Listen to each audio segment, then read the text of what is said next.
welcome to Philadelphia Live. I'm Judea Murray. I'm your host for the next 3 hours, and we've got a lot to talk about. So it's been a fairly quiet Friday night, I would say, which is pretty unusual in the world of news. But don't worry, we'll get you caught up on everything that you need to know. We'll even dive deeper into some stories that really rocked our communities this past week. So I would want to start out showing you guys just a couple of things that are going on that we're keeping our eyes on. As you can see, it is a gorgeous day here in the city of Philadelphia.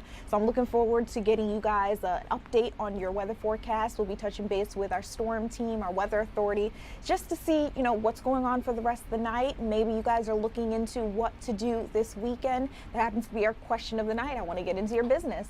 What plans do you have? What do they entail? You guys can go to www.fox29.com/go-vote and enter in real time. We'll be asking possibly my colleagues. Again, we'll be checking in with you. And remember, here on Fox 29 Philadelphia, Philadelphia Live, give shout outs. Now, a big story that everybody's had their eyes on, Luigi Mangione. What's going on in his case? We heard earlier today in New York City, he actually pleaded guilty to stalking, and ended up killing United Healthcare CEO Brian Thompson. So we've, for months now, have been waiting, listening into the courtrooms, trying to get live reports from our reporters in New York, just showing you guys how this case has been progressing, and it really has amounted to today's decision. Luigi Mangione was in that courtroom. His attorneys spoke on his behalf. They entered a guilty plea. Keep in mind, this is not a plea deal. Now, we'll dive a little bit deeper into what's next for him, because his journey through the justice system is not over just yet. Not only was he facing that federal case, but he's got a state one as well. And I know one thing that his attorneys were trying to do, according to some insiders, they're saying that he was hoping for a double jeopardy type of case. So by pleading guilty and closing out the federal case, hoping that would mean when it comes to the state level, they won't be able to try him on the same exact charges again. He's already knocked out the possibility of the death penalty, but could he spend the rest of his life in prison? Keep in mind, he's already admitted to killing United Healthcare CEO Brian Thompson. We'll also get into some of the reasons why he said he felt he needed to do so. Now, we'll bring it back here a little closer to home in Philadelphia. That's where I'm based. And we've got a lot of big stuff happening around our area. Right now, as we speak, I hear there's a memorial vigil of sorts that's gotten underway, where community members, family, friends are getting together to mourn the loss of someone who lost their life on a bike. I want to turn things over to one of our reporters, Shawnette Wilson, who's been trying to keep us up to date with what's going on there. Shawnette, what are you seeing out on the scene? All right, looks like we don't have that up and ready for you guys. We will try to move forward with some other things of the day. I know besides the Luigi Mangione case, a lot of you guys have also been keeping your eyes on what's going on with Only in West Chute Avenue. This is an investigation that has really exploded over the last few weeks, I would say. So it all started, as I remember, a ranger had stopped this man, Eugene Horsch, while driving, pulled him over, was talking to him, and somehow, some way during this, what should have been a routine traffic stop, the officer figured he needed to go a little bit further, and by going further in that investigation, it brought out weapons, drugs in the vehicle. They also say that Eugene and a female passenger actually had fake IDs on them. They say the ID that he was carrying belonged to a law enforcement official. It just happened to have his face on it, which of course would be a crime. And then the officer says that the young woman who was sitting next to him was actually holding a fake ID that had the name of a woman who went missing a long time ago. And so from there, obviously the officer was a little confused and concerned and figured we need to dig a little bit deeper into this. And quite literally, they dug into the front yard of Eugene Horsch, where he had stayed, where before he had lived there, his father had lived there for years. At first, in the media, we weren't quite sure what exactly they were looking for. What did they think they would find? There were plenty of neighbors who were, amongst themselves, talking, spreading rumors that perhaps they were looking for bodies or something of that sort. Well, a couple of weeks later, it turns out the officials have made a statement. They say that they have found images that seem to show some of these missing women that they're now learning is a much bigger case here. They're finding images of those missing women, and they say they also have found images that show those women now dead. So one big update that we got today, I found this interesting. The mother of one of those missing women, she's actually spoken up. And we saw she had a Facebook post about all of this. I wasn't planning on talking about this until much later in the show, but I feel like I should get you guys up to date on what's happening here. So again, it seems that she posted to Facebook. Obviously, she is now mourning the loss of her daughter. She knew her daughter had been missing for a long period of time, but not knowing exactly what happened to her. She says, unfortunately, it's unfortunate but fortunate. She kind of feels that she got the closure that she was looking for in this case. So you're looking at the Facebook post right there. And if you don't mind, I just want to read a little bit of it to you all. Of course, she says, there are no words to describe the heartbreak my family and I are experiencing right now. My daughter Gabrielle went missing in 2012. So over a decade ago. Nobody saw or heard from her again. As you all know, she admits, she says her daughter had a drug addiction. She says that she tried to help her, but there was no avail. She goes on to say, I knew in my heart she was dead, but never had closure. We just got our closure yesterday, and it was not what I expected to hear. She talked about the investigation and the reporting that we've done here on Fox 29 Philadelphia. She says she knows that the man in this case, the suspect, his name is Eugene Horsch.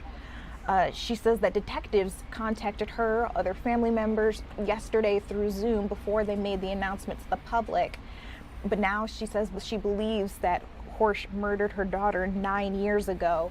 And she talks about the video, the images that I just mentioned. And she says in them, now she feels she's gotten the closure that her daughter is not coming back to her.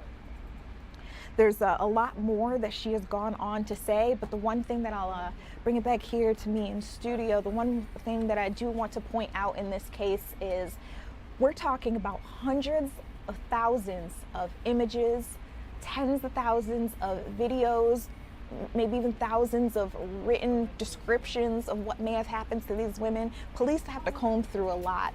And what we've been talking about here in the newsroom is just how do you get through so much information like that accurately, with enough speed to get through trial. Obviously, it's going to take a really long time. I heard that they've got their own task force that may be handling this case. So while our other officers are on the streets, looking into other investigations and other crimes and, protecting the community in other ways, it seems that we are going to have some workers who are focused on this particular case, hoping to bring justice for these families who are now impacted and involved, including that mother who shared that very heartfelt message on Facebook. So that's a look at what's going on there. I just want to touch in with my team. Are we able to go to at least weather? All right, got a thumbs up from our Scott Williams. Scott, apologize for getting to you so early, but we took a live look out and the city skyline. Philadelphia looks gorgeous. The sun is shining. How long is that going to last us? Well, you know what? This evening, if you have outdoor events, do it. Tomorrow, if you have outdoor events, do it, because second half of the weekend, we're monitoring for some rainfall. Yeah, it looks like one of those split decisions over the next 24 to 48 hours. Conditions will be changing from Saturday going into your Sunday. Now, this is a sneaky seventh heat wave. Take a look at this. Remember earlier in the week we were dealing with our sixth heat wave? Well, we got a little bit of a break on Tuesday. High temperatures made it into the upper 80s, so the heat wave was over. But Wednesday, Thursday, and today, high temperatures made it to 90 degrees. So 3 consecutive days at or above 90 degrees, and that means it's a heat wave. So we had our 7th heat wave officially confirmed today with that high temperature of 90 degrees. Now, it was kind of one of those sneaky ones because we didn't have heat advisories. We didn't have the feels like temperatures that were in the triple digits. So I like to call it kind of like a low grade heat wave, like a low grade fever. You know, you have a fever, but it's not too terrible. But of course, we were dealing with that with temperatures 90 degrees for 3 days. So heat wave number 7, it's official. Now, as we head toward the weekend, it's half and half, that split decision. Then as we get toward the second half of the weekend, yes, we're talking about the rainfall that's going to be moving in. Now, temperatures currently upper 80s, 87 degrees for Philadelphia. Those numbers have been cooler down the shore because we've been dealing with some cloud cover down the shore, south and west across Delaware Bay into Delaware, keeping those temperatures only 79 right now in Dover. It's 77 degrees for Cape May, but you move inland, still 87 degrees right now for Philadelphia, north and west, 80 in Doylestown, 84 degrees currently in Reading, and 82 in Allentown. Now, as we go hour by hour, you can see those temperatures holding pretty steady in the low to mid 80s over the next several hours. We're dry. Humidity is actually not that bad. And then as we move toward tomorrow, of course, we will be starting off the day with temperatures low 70s for Philadelphia, suburbs mid to upper 60s. So temperatures tomorrow getting into the upper 80s, close to 90 degrees, but it's the pick of the weekend. It's a dry heat for tomorrow. So backyard barbecues, getting in the garden, mowing the lawn, baseball practice, soccer practice, looking good. And then things start to really change. Now, sunshine gives way to cloud cover for tomorrow, and then we're watching this disturbance that's going to be moving from west to east during the day on Sunday. So Sunday early morning looks dry with mostly cloudy skies, but then after breakfast, let's say you have breakfast plans looking pretty good. If you're lunching, if you're brunching, if you're looking at dinner, you'll probably need that umbrella because the rain, it's going to be moving in from the west. Temperatures will be rain cooled only in the upper 70s for high temperatures on Sunday. And then down the shore, we have to talk about that. Looks good on Saturday. Saturday, low risk of rip currents. And then moderate risk of rip currents for Sunday with the cloud cover and those showers starting to move in as we watch that system approach from the west. Now, as we get toward Sunday afternoon, Sunday evening, we're looking at the rainfall, likely Delaware beaches and down the shore, and then some of that rain could linger into early on Monday. So Saturday is definitely the pick day of the weekend if you're headed down the shore. So just be mindful of that because we do anticipate that rainfall to start to increase as the day goes on. So take a look at this graphic. So, of course, late Saturday night, no problems. Early Sunday morning, looking okay. But the rain, it starts to move in with the rainfall chance getting scattered to probable for the afternoon into the evening time frame. Here's another perspective. You can see that track coming in from the Great Lakes, the Ohio River Valley, looking at that disturbance as it moves from west to east across the area Sunday afternoon and evening, and then you can see it continue to push toward the Delaware Valley as the day progresses. So conditions will be going downhill on Sunday as this system moves in. So Sunday morning, we're talking about mostly cloudy skies, and then take a look at what happens as we progress toward the afternoon, toward the evening time frame.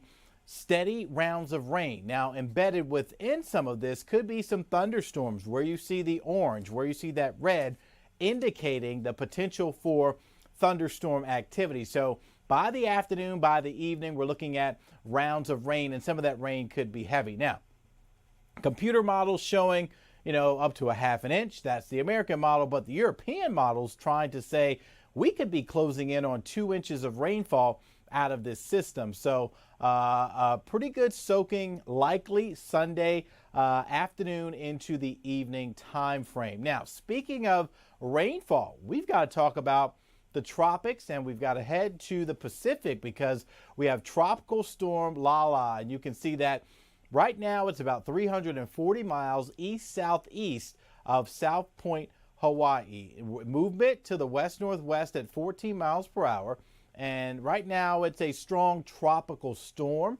It is forecast to become a minimal Category 1 hurricane late tonight, early on Saturday as it makes its closest approach. Now, it's likely going to have the most impact on the Big Island. That includes Hilo. So we're not really talking about major impacts for places like Honolulu, Hawaii. So they're not under any tropical storm warning or hurricane warning, just a tropical storm watch for Honolulu. But the Big Island will bear the brunt of this storm as it moves on off to the west-northwest at 14 miles per hour. So because of the terrain there, it's very volcanic in nature, mountainous as well, any torrential rain could potentially produce mudslides. So we'll be monitoring that overnight tonight and during the day tomorrow in Hawaii. Now, here at home, temperatures tomorrow, 89 degrees, 70s on Sunday.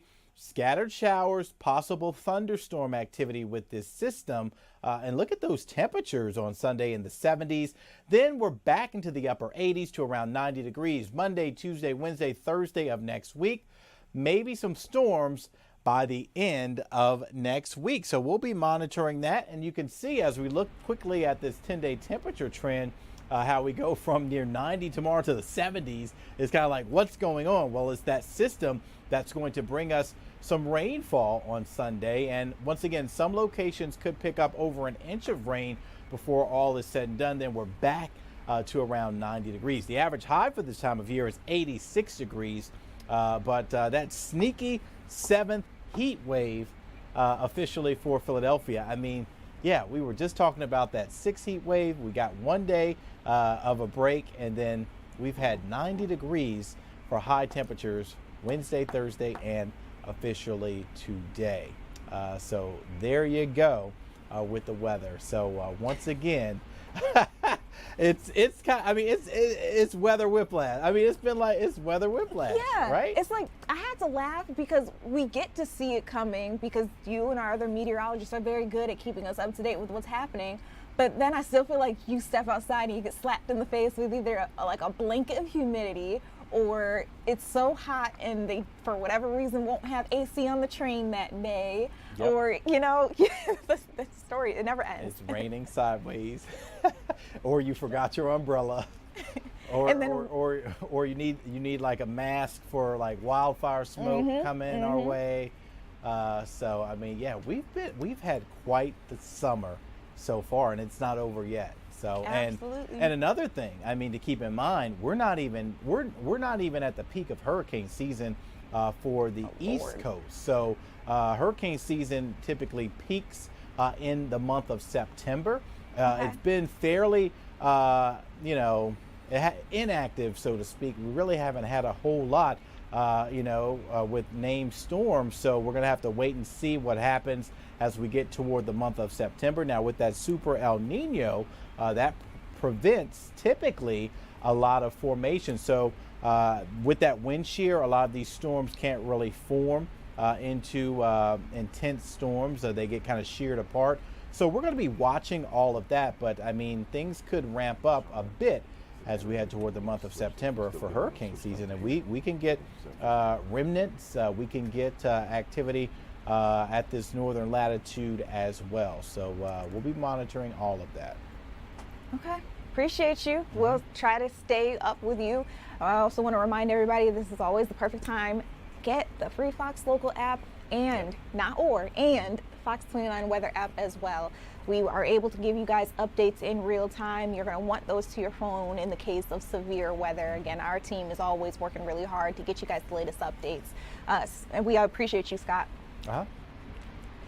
All right, well, he showed you what the weather looks like this weekend. I saw a little bit of rain coming through our area on Sunday, and so my question, I'll keep asking it throughout the show. I just want to know, how are you planning to spend your weekend? Are you staying in the house? Are you going to still try to get out on the good days? Or maybe rain doesn't scare you. I don't know. Let me know. We've got a Go Vote going on right now, www.fox29.com/Go Vote. Or if you happen to see our poll on social media, I believe it's live right now on Facebook as well as X, and it's also on my Instagram account.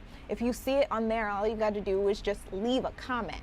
I can read those. I'm going to try to give some shout outs throughout this show. Keep in mind, this is a live streaming show. It's a little different than your typical news, which means I'm able to interact with you guys in real time. So if you've got a question for me, for one of our reporters, for our meteorologist, because we will touch base with them again, all you got to do again, leave that comment and I'll see it, and then I'll be able to get it to the right party.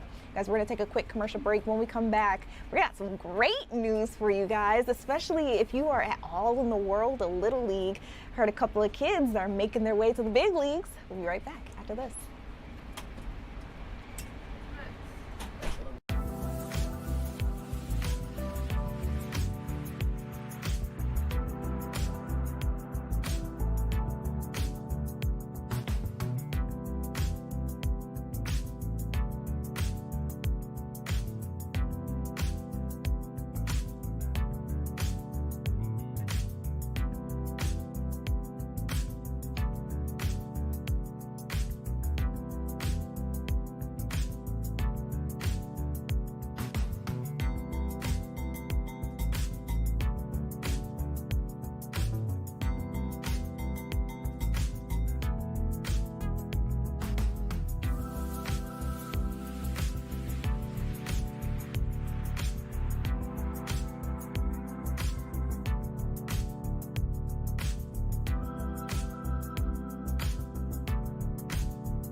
Welcome back to Philadelphia Live. I'm Judea Murray. If you are at all in the world of Little League, you know today was an amazing day for two special teams. We heard one is on their way to the big leagues, but another one, they're still feeling pretty good about getting this far. I want to turn things over to one of our new reporters, Dylan Scott. You see him right there live out on the scene. Dylan, just talk to me about the energy and what this really meant to both teams. Yeah, Judea, I drew an amazing assignment today, and like you said, in many ways, it's a win-win for a couple of these Little League teams that dream of this moment. We're in Westchester right now, outside Saloon 151. You can see behind me one of the two viewing parties we went to today. Also, we went to one in Wilmington as well, and ultimately, this is what it's about, right? The opportunity to represent your city, to enjoy yourself, to have so much fun. And Eastside Little League, they've never done this before. They've been around since the 1950s. So today, in a Mid-Atlantic Championship match, taking on a team, obviously, a really good one in Wilmington as well, in Naaman's. I mean, two teams that worked so hard to get to this point. But Eastside just a little bit better today. They win 3-1 inside today in these viewing parties. I mean, you saw fans, you saw family members, you saw so many people really excited about the opportunity just to root on their teams. And I think that's what this is about. These kids work so hard day in and day out on the diamond and off the diamond to have this opportunity. So to be in the bars, to really enjoy this as well, to be so excited about it. I mean, this is what it's really about. So again, Eastside moving on. They win 3-1 over Naaman's, but again, only winners in this one. Let's hear a little bit from all the fans, the people out there today, just rooting on their team and what it meant to them. Special, very special group of kids. They're very talented. They're great teammates. They've dealt with some adversity and they don't seem to get nervous. It's just really an impressive group. Awesome. Eastside is going all the way. We're winning Williamsport. To say you were there, I think it's cool. And being so close to Williamsport, it's close to us. we take for granted that it's right there. People that come from across the world to play it, and it's like it's in our backyard. So it's fun. For the younger players to see the older players setting such a great example in the community, watching their sportsmanship, their athleticism, and their grit to try to get to this point, to see your buddies on TV and see your players that you look up to on TV is so awesome for these kids. Unbelievable. So proud of him. He's worked so hard, and the team has been doing so well. So you have nothing but pride for him and the hard work that he has put in, and his parents, his father especially. So we were obviously able to go to 2 different restaurants today for viewing parties again. Saloon 151 here in Westchester, and then also Kid Shalene's in Wilmington as well. And you just hear beaming with pride, the friends, the families, everyone getting a chance to root on these 12-year-olds in this stream. I mean, credit to them, right? This is the opportunity of a lifetime to get a chance, to get a shot, to go to Williamsport, Pennsylvania. Every 12-year-old dream I've been, it is absolutely incredible. So to get a taste, and even again for Naaman's to fall a game short, I mean, credit to them. What a season.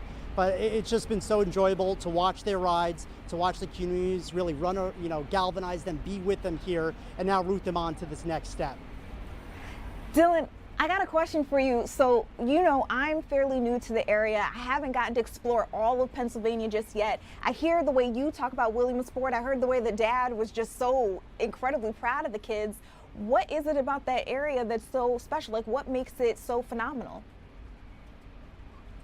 Yeah, I mean, obviously this is the mecca of Little League Baseball. You talk about a dozen or so teams from the United States, a dozen or so teams from the world that get to compete on this stage. You talk about the fields, you talk about, the players from a decade ago that now are in the major leagues. I mean, this is a lot of times the best of the best. They get to mix it up, not only with other states, around the country, but Mexico and Canada and Japan and the Caribbean and Curacao. I mean, it's just a melting pot of baseball, of kids being kids. The fields are immaculate. You've got all kinds of stars there. I mean, like a lot of the parents were telling us, this is a once-in-a-lifetime opportunity. And again, for Westchester and Eastside, they've never been there before. This is about 70 years in the making. They're only about 3 hours from Williamsport, so they'll get a chance to go up in droves, really root on their kids, get to see them live out their dreams. And again, for Naaman too, they worked so hard. They were right there as well. Lowe's kids will be back in a lot of ways too. So I just think this is a core memory for them. If you love baseball, if you love being a kid, what's better than baseball, in the summer, in a destination like this, bringing people together, having fun, and enjoying America's pastime, right? I mean, this is the absolute dream. And so to be in the viewing parties today here in Wilmington and see everyone root that on, I mean, this is what it's really all about. I feel like we've gotten such a big juxtaposition in the world of baseball. So a few days ago, having Field of Dreams in Iowa and seeing our legends come out, to now seeing these little ones honestly being heralded and treated like they're the big boys too. We've got watch parties and bars and restaurants for them, and everybody just going crazy when they see their favorite player score. It's been pretty cool to watch, and I love the way you've been able to share and describe for us what the feeling was like. Kind of feels like we were there with you. But thank you for joining us here on Philadelphia Live. Again, you guys, this is Dylan Scott. You're going to see him a lot more on Fox 29 Philadelphia, so get to know the face and the name. Dylan, appreciate you. I appreciate you. Best assignment today on a Friday. What's better than Little League Baseball, right? Right, TGIF. That's the way we do things. Okay, so from the local area, having the kids, making an incredible feat. Congratulations to that team. I also want to touch base with our sports team and just make sure we're keeping up with what's going on out there. Breland, I have to say, my timeline has been fairly dry today as it pertains to our local teams. Can you help me out here? Like, what's going on today? Well, nothing.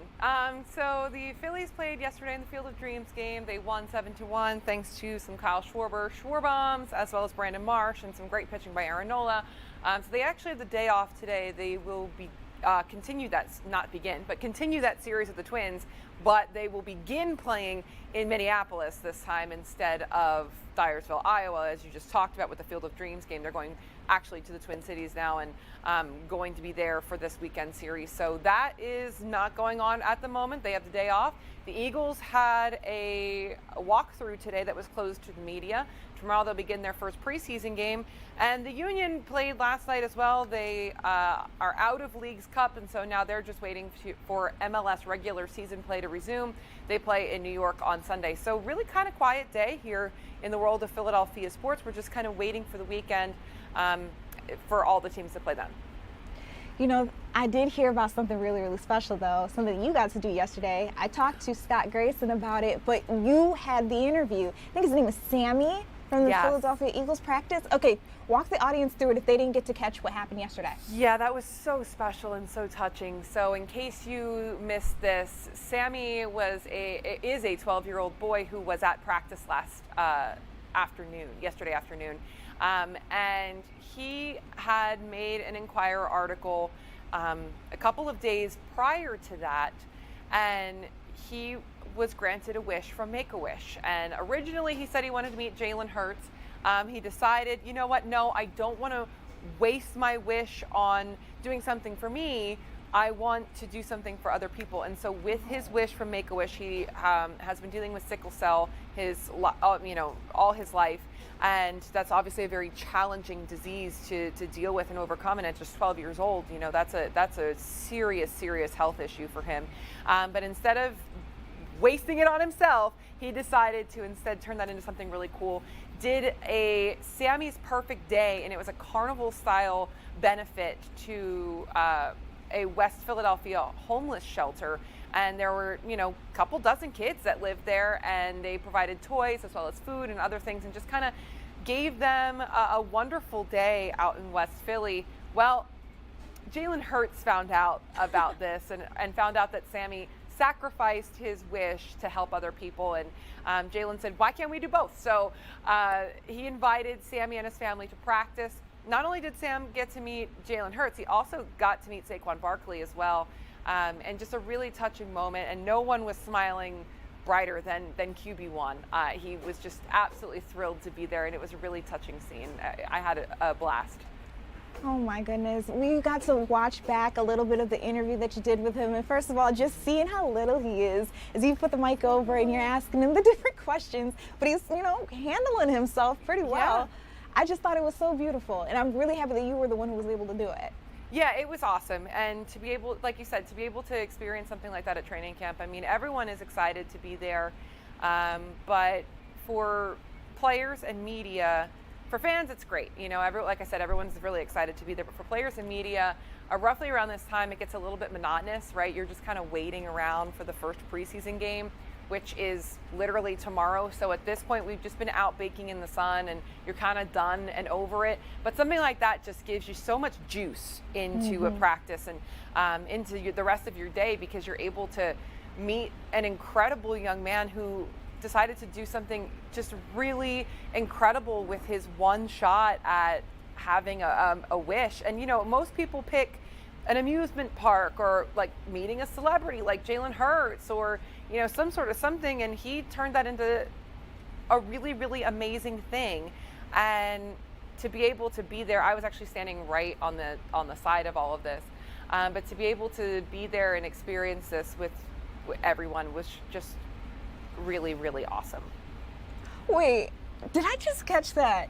Did Jalen Hurts ask Sammy to sign his armband? He sure did. So Jalen wanted Sammy's autograph because, well, of course, everyone wants Jalen Hurts' autograph. Yeah. But he was like, hey, can you sign my stuff? Because you're an inspiration to me. You got that $1 million smile, so I want you to sign my stuff too. And actually, Jalen, there was a newspaper article with Sammy's story in it, and Jalen was asked to sign it on behalf of Make-A-Wish, and Jalen said, well, can I keep this? Actually, I would very much like this. So that was just really, really special too. And Sammy did ask everybody, what would you like, Saquon and Jalen, what would you like to do if you were able to have one wish granted? And both of them said, win another Super Bowl. So we here in Philadelphia love to hear that. Yes, we do. Yes, we do. You gotta love them.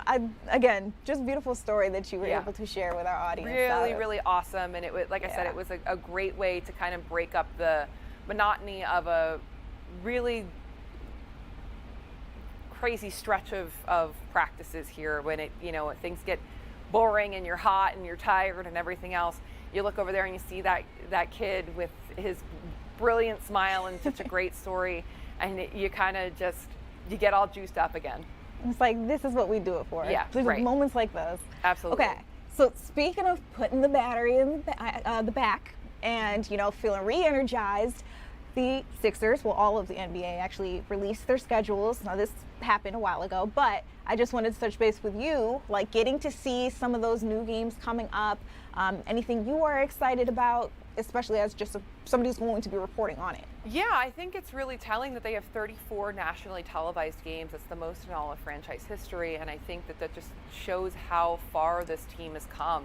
Last year at certain points of the season, you could walk in there for a couple dollars. You could walk in there for less than you'd probably pay for a lunch here in the city of Philadelphia. And so to see that this team has just taken it basically overnight, just taken a complete 180 is really, really special. And yes, of course, part of it is the LeBron James effect, but I also just think just the pieces and what they've been able to piece together. Jaylen Brown can't be overlooked. The other stars they have on this team, Maxey, Edgecombe, etc., can't be overlooked either. And so this is a really interesting team that went from, can they make playoffs to, can they win a championship? And I think that that's a really awesome thing. For sure. I'm excited to see. I heard you talking on the Fantastic Sports Show just how the sign of times that we're in would be the fact that we are talking about the Sixers so early and so excited so early. It's August, and we're talking Sixers. That I don't think that's happened in my entire career here in Philadelphia. So I think that kind of speaks for itself, Judea, don't you? I definitely do. All right. Well, I appreciate you rapping with us about what's been going on out there, especially bringing us Sammy's story. Again, I just wanted to hear it from you. She's so great. I know. I'm going to let you go. Get ready for the 10 o'clock news. You guys will see Breland. Again, our sports team is working really, really hard every single day to bring you the latest that you need to know about our local sports teams. Breland, appreciate you. Got it. All right. For those of you guys out there streaming with me, I've got a treat for you. So, quick story time. Weeks ago, I was just scrolling on Instagram as I do. I am chronically online. It's a problem, I know. But I was on Instagram this time and I came across this post and it was like, are you the best parallel parker in Philly? I was like, yeah, I am. But I don't drive here. So I didn't even bring my car down here. But still, I feel like I've got the bragging rights. And I looked into the comment section. People were cracking jokes, having fun with it. And so I was asking myself, is this a parody? Is it a real thing? Curiosity got the best of me, so I'm a journalist, and I reached out to the page. Come to find out, yes, it for sure is a real thing. Tomorrow is the last day that you can sign up for it. Actually, it's going to be a whole competition looking for the city's best parallel parker. So after this break, I want to bring in the commissioner, Adam Wadka, just to share with us what you need to do if you still want to apply. Remember, you got one last day. We'll get into it when we come back.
Hey guys, welcome back to Philadelphia Live. I'm Jadea Murray. If you live here in the city of Philadelphia and you've been out walking, you may have seen a sign asking if you are the best parallel parker in Philly. And maybe you are like me, scratched your head at it, wondered if it was like a real thing. Is this just a jest? Is somebody filming me right now for a TikTok skit or something like that? Well, it is real. And in fact, I brought in the commissioner of the whole thing just to talk to us a little bit more about the competition and how you have just one more day to try to get yourself involved. Adam Wadka, welcome on into Philadelphia Live. Hey, Judea, great to see you. How are you doing? I am great. It's great to see you again. So, Thank you. last time we talked, this is when I was trying to figure out, like, was this real? Was it not? And you were like, yes, it's happening. August 15th is the day. Well, we are now at August 14th. One last day. What do people have to do if they want to get involved? And really, what is this all about? Yeah, that's exactly right. It feels like a lot has changed since we last talked, but here we are, and it's great. So that's exactly right. So since we last talked, Judea, we have confirmed the date and the location. So it's going to take place on Saturday, October 3rd at Head House Plaza, just north of South Street. So we're really excited to be hosting the competition there with our friends at South Street Head House District. And that's exactly right. So when we first started this about a month ago, we said the applications were closing August 15th. So that's tomorrow. So we have folks have before midnight tonight. If you still want to get that application, if you think you're the one, we haven't seen you yet, but we've got to know, hey, we're still accepting applications. Okay. Now, a lot of people were asking, how do you get put to the test for this? And in a city like Philadelphia, there are probably plenty of different places that you could go for it. You've already picked your spot on South Street. What's the criterion? What are you looking for? Well, we're looking for the person that has all those qualities that make a good parallel parker in this city. You got to have grit. You got to have confidence. You got to know what you're doing. There's a little bit of skill here. There's more than a little bit of skill here. So we're looking for the people who know what they're doing behind the wheel, can do it quick, get right and tight in that spot, and do it with a little flair, to be honest. So we have 3 competitions. One's going to be one shot. So you get one shot to go in the space closest to the curb. Second is tight squeeze, how quickly and efficiently you can get into a tight spot. And then third is under duress. How quickly can you get in a spot with all the craziness that's happening on the street in Philly? Top 3 move on to the finals. Judges vote on who's the best winner for this year. I'm especially excited for the under duress one because that is so real. Like whether or not it's somebody behind you honking at you, like move out the way when you're trying really hard to find your spot. Or it could be, I don't know, somebody out on the street just acting a fool with their friends and you just have to be locked in. So I'm excited for that one. Well, I'll say, not to cut you off, Judea, but since we last talked, I've been shocked by how many people have reached out and said, hey, Really? can I be the duress? No, they want to be the duress. They want to be distracting people. So we got a couple special surprises there. Okay, so we've got some fun people that want to get involved in that way.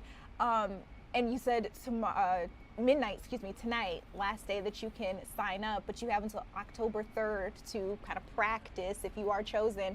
Are you able to share how many people have already tried to get in and submit an application?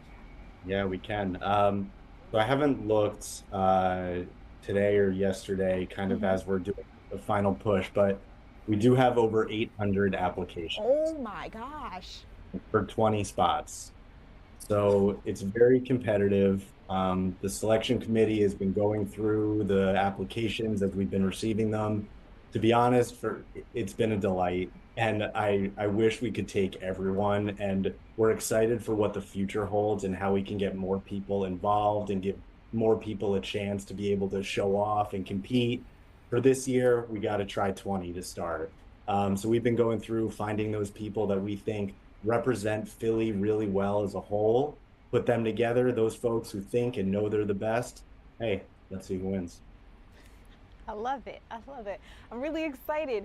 Okay, so I'm trying to remember if we've gone through everything. I asked you when this was happening. We know when you get your application in. We know what you're looking for. And you talked to us a little bit about how you're going to try to narrow over 800, you guys, applications. And that possibly has grown since he checked the list. Crazy stuff. I don't think that I've missed anything. Is there anything else that you want to share about the competition itself? I mean, the only thing I want to share is that I'm a little disappointed because I didn't see your application. Wait. I told everybody I didn't even bring my car here to Philadelphia. Do you have to have your own vehicle? It would be best. Every contestant will have their own vehicle, so it's okay. I'm just fooling around. No pressure. No pressure. We'd love to have Follow you me join out here on and the live and stream. I enjoy see you, that. Adam. Well, But no, I think that's everything. We're super excited. It's going to be a really fun event. We're planning all the logistics now. We think it's just going to be a lot of fun. There's going to be vendors there. We're going to have PPPA merch. We're going to have some partners there. We're going to have some music. We're going to have an MC. So it'll be a celebration of parallel parking, a celebration of the city, and a competition to see who gets that prize, a piece of the curb. That's a beautiful prize. Wait, I have to tell you, Adam, before I let you go, we are live on a couple of our social media sites right now. TikTok especially, though, they are super duper excited. This one guy is going off talking about he is the best parker in Philly, not just parallel parker, apparently just parker in general. Says that honestly people should probably be trying to park in front of where he lives, because I guess that's a good spot. Yeah. If you think it's you, go ahead and put your application in. You got a couple of more hours. That's it. I'm saying prove it. Midnight tomorrow. They have till midnight tomorrow, so folks have a little time. Okay, all right, cool. Adam, as always, thank you so much for making some time for us here. I love getting to pick your brain on what's going on, and this obviously is going to be a really fun event when it happens. I love that you also said vendors, music's going to be out there. Philly knows how to throw a party. So Adam, appreciate you. Thank you so much, Judah. Take care. Oh, no problem. All right, you guys, with that being said, commercial break is in our future. After 2 minutes, we are going to get that live report from Shawnette Wilson. Remember, I told you there's this community event happening as we speak, a memorial for a bike rider who lost his life. Family, friends, they're coming together. We'll check in with Shawnette to see how the event's going when we come back.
Welcome back into Philadelphia Live. Here, as we speak, there's a memorial event going on to honor the life of a man who lost his while riding a bike, doing something that he loved. Shawnette Wilson got right out to the scene where, again, things are underway as we speak. Shawnette, what have you seen as you've been out there reporting live for us?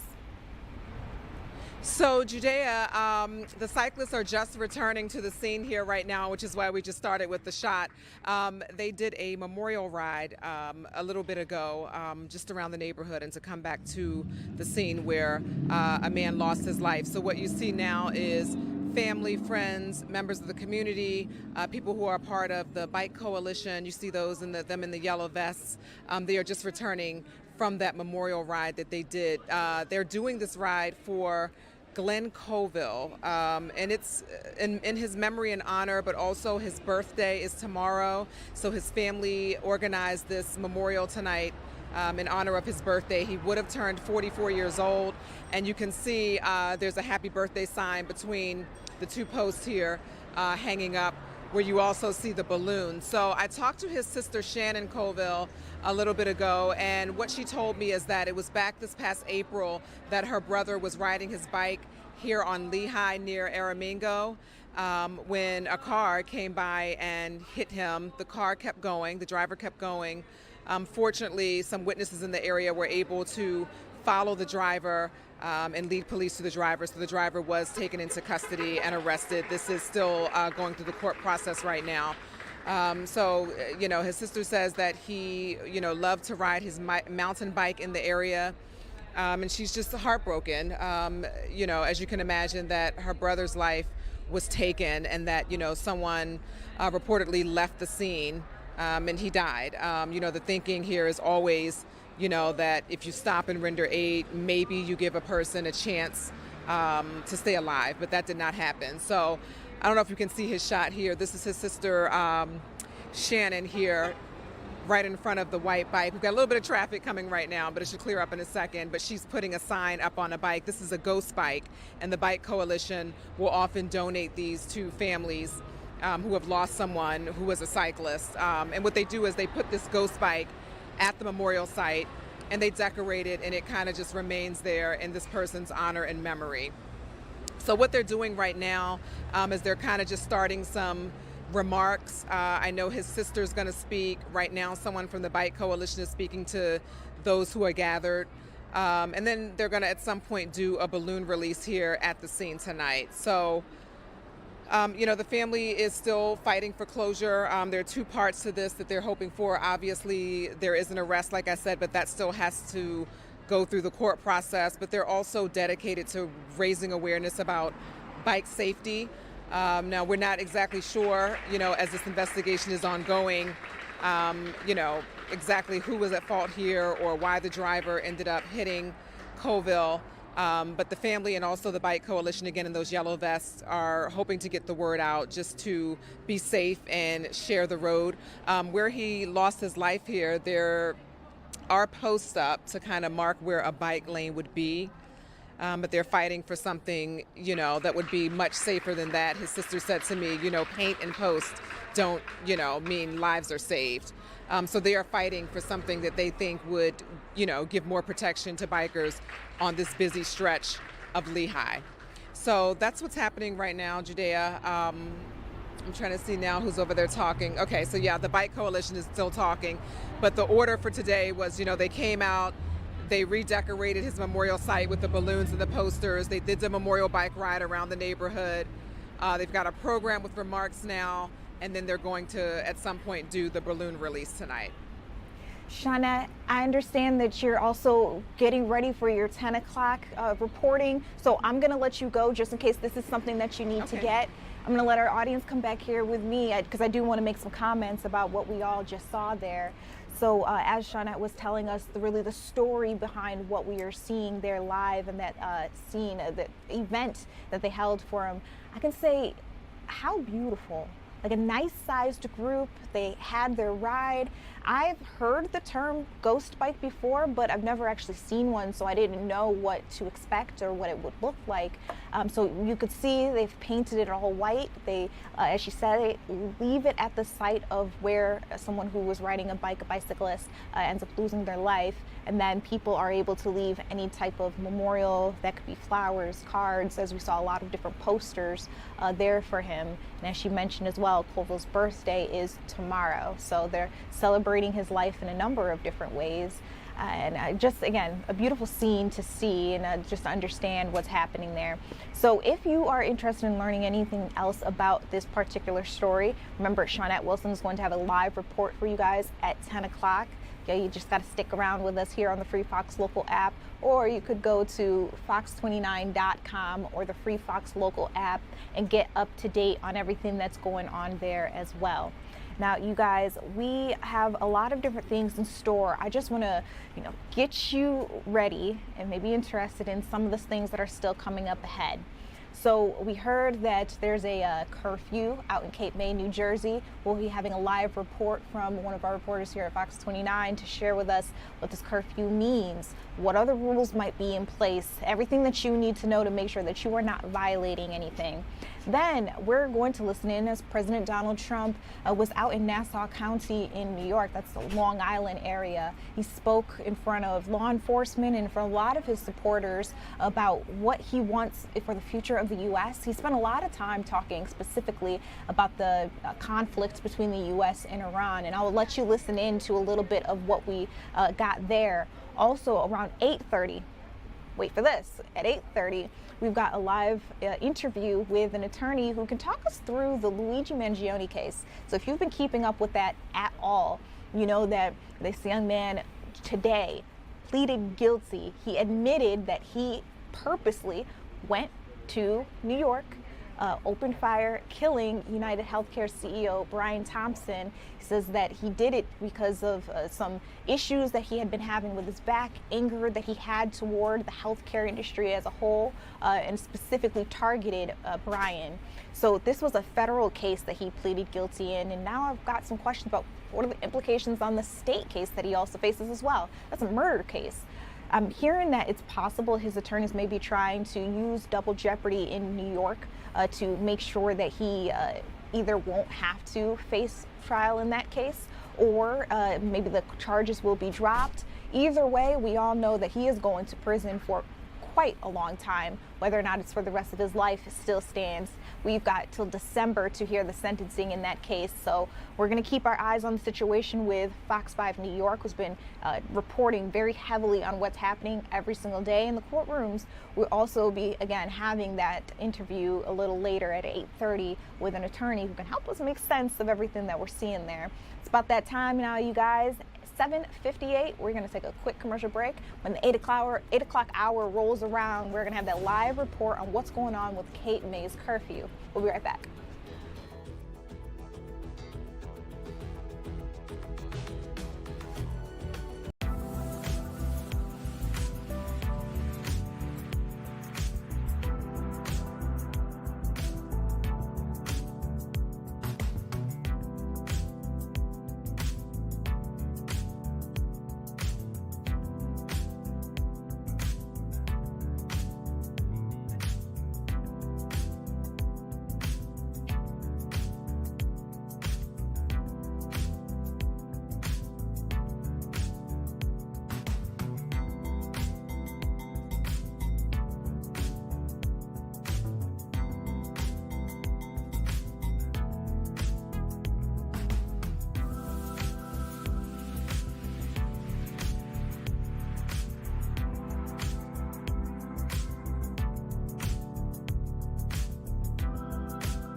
Hey guys, welcome back to Philadelphia Live. I'm Judea Murray. I've been asking you all show long, and I want you to continue to weigh in.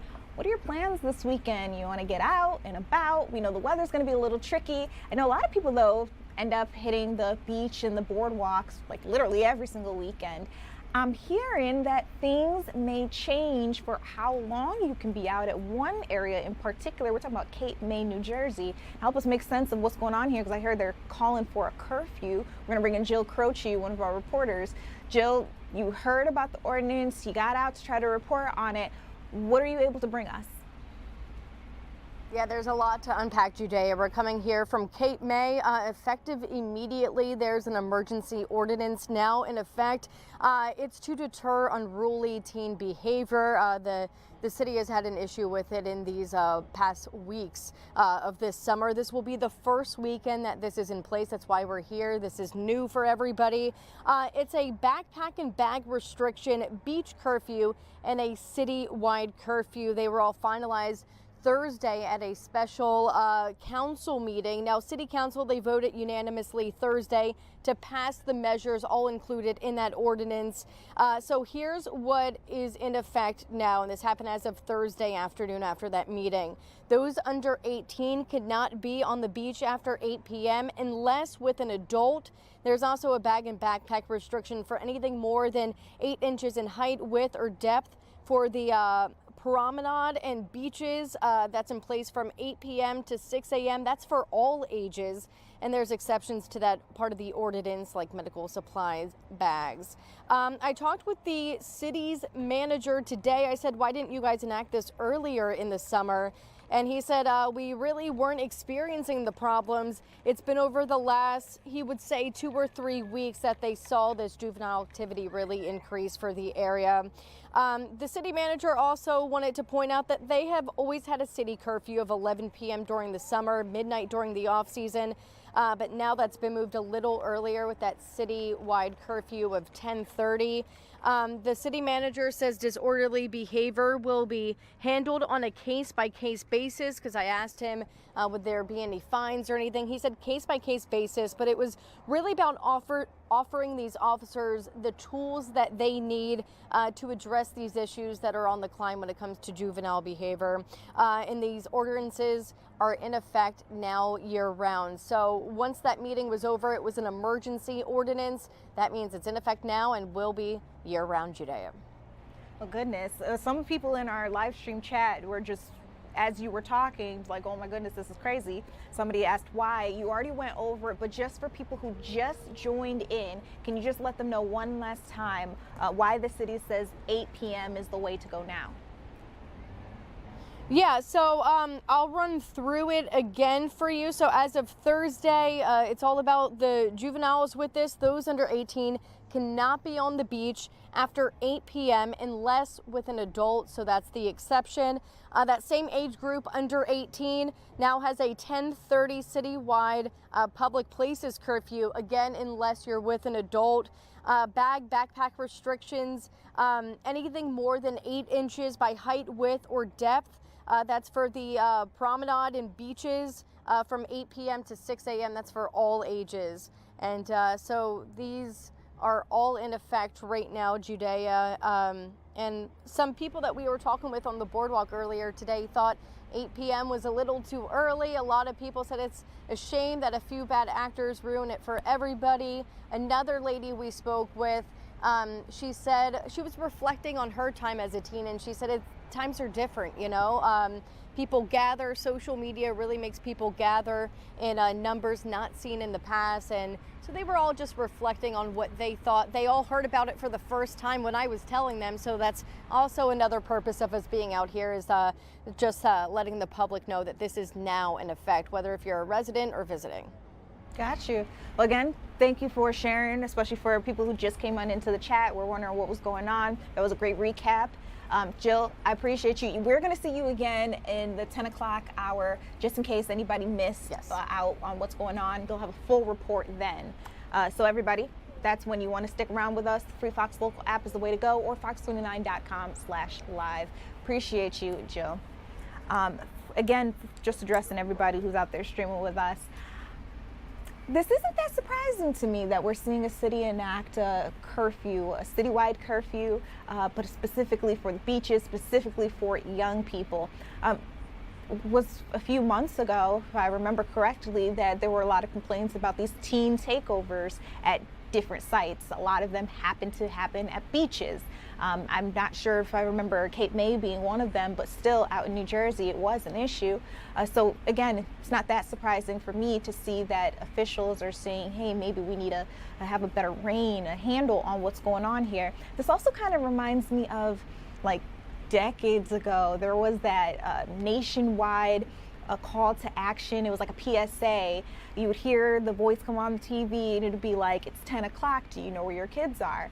And this kind of feels like that, like 8 o'clock might seem early to you now for our kids today, but it's not that new for us to see, again, city leaders, officials stepping in and saying, hey, there's a lot of riffraff going on with our kids. Let's try to sort it out. Maybe they either need to be supervised by a parent and a trusted adult, a guardian, or maybe altogether we need to cut that privilege for them. Just go home. So, you know, that's a little bit of it.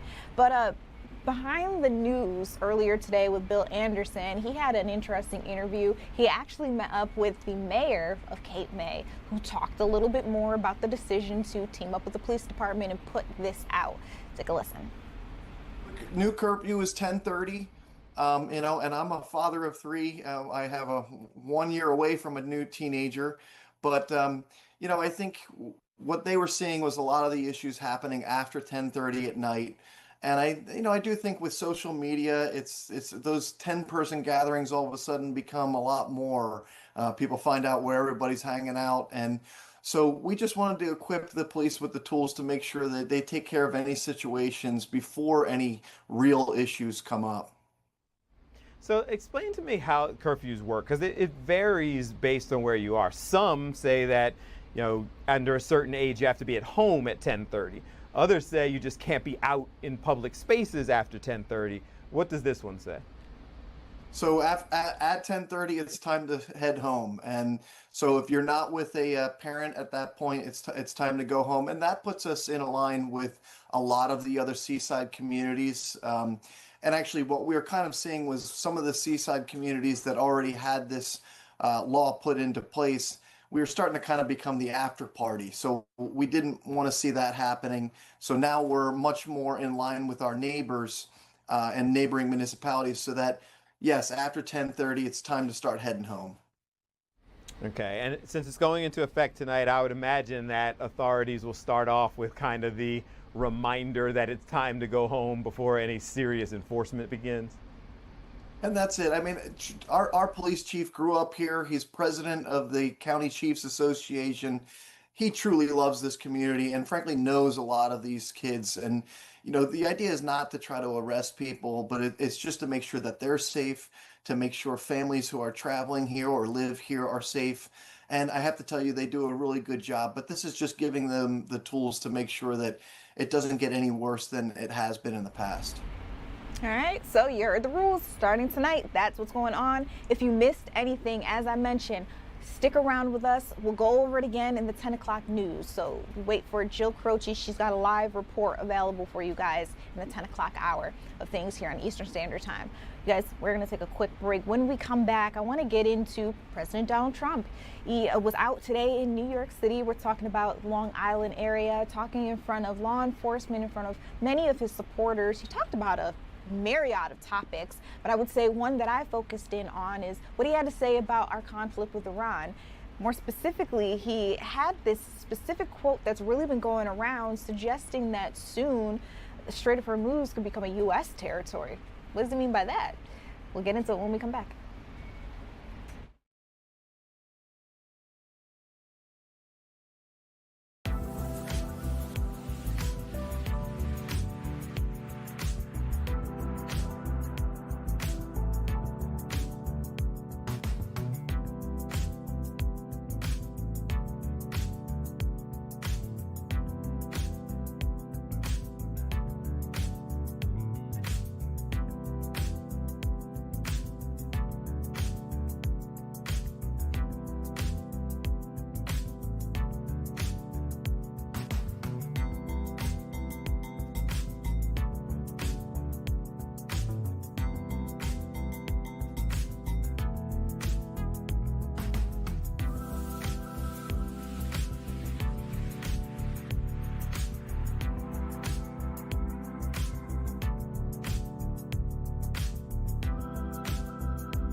Hey guys, welcome back to Philadelphia Live. I'm Judea Marie. I feel like it's been a minute since we here on Philadelphia Live have talked more about the ongoing conflict with U.S. and Iran and how the Strait of Hormuz is kind of tied up into all of it. Speaking of which, I want to show you this live tracker so you can see vessels moving through the strait as we speak. Again, this is in real time. Anybody can go and find this. It's online if you guys are interested in seeing just how many vessels are in the water at any given time.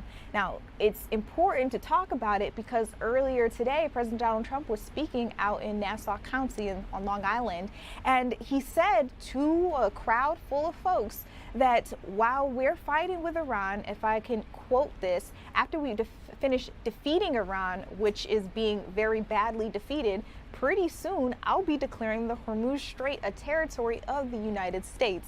And it caught a lot of people's attention because we didn't necessarily know that would have been in his plans. So I want to start by letting you listen in to what he had to say about the ongoing conflict. Take a listen. And after we finish defeating Iran, which is being very badly defeated,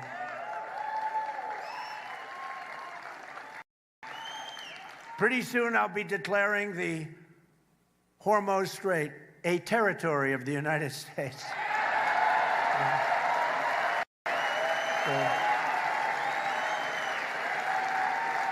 Essentially, that's what it is. We have the blockade.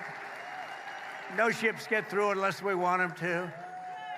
But, and how about Venezuela? Venezuela was a one-day war. And now we work great with them. We've taken in millions and millions of barrels of oil. But we're doing really good. We're doing good in every way. You know, I built the military, and now I used it a little bit more than I wanted to, frankly, but that's okay, because we cannot let Iran have a nuclear weapon. Do we agree? Can't let it.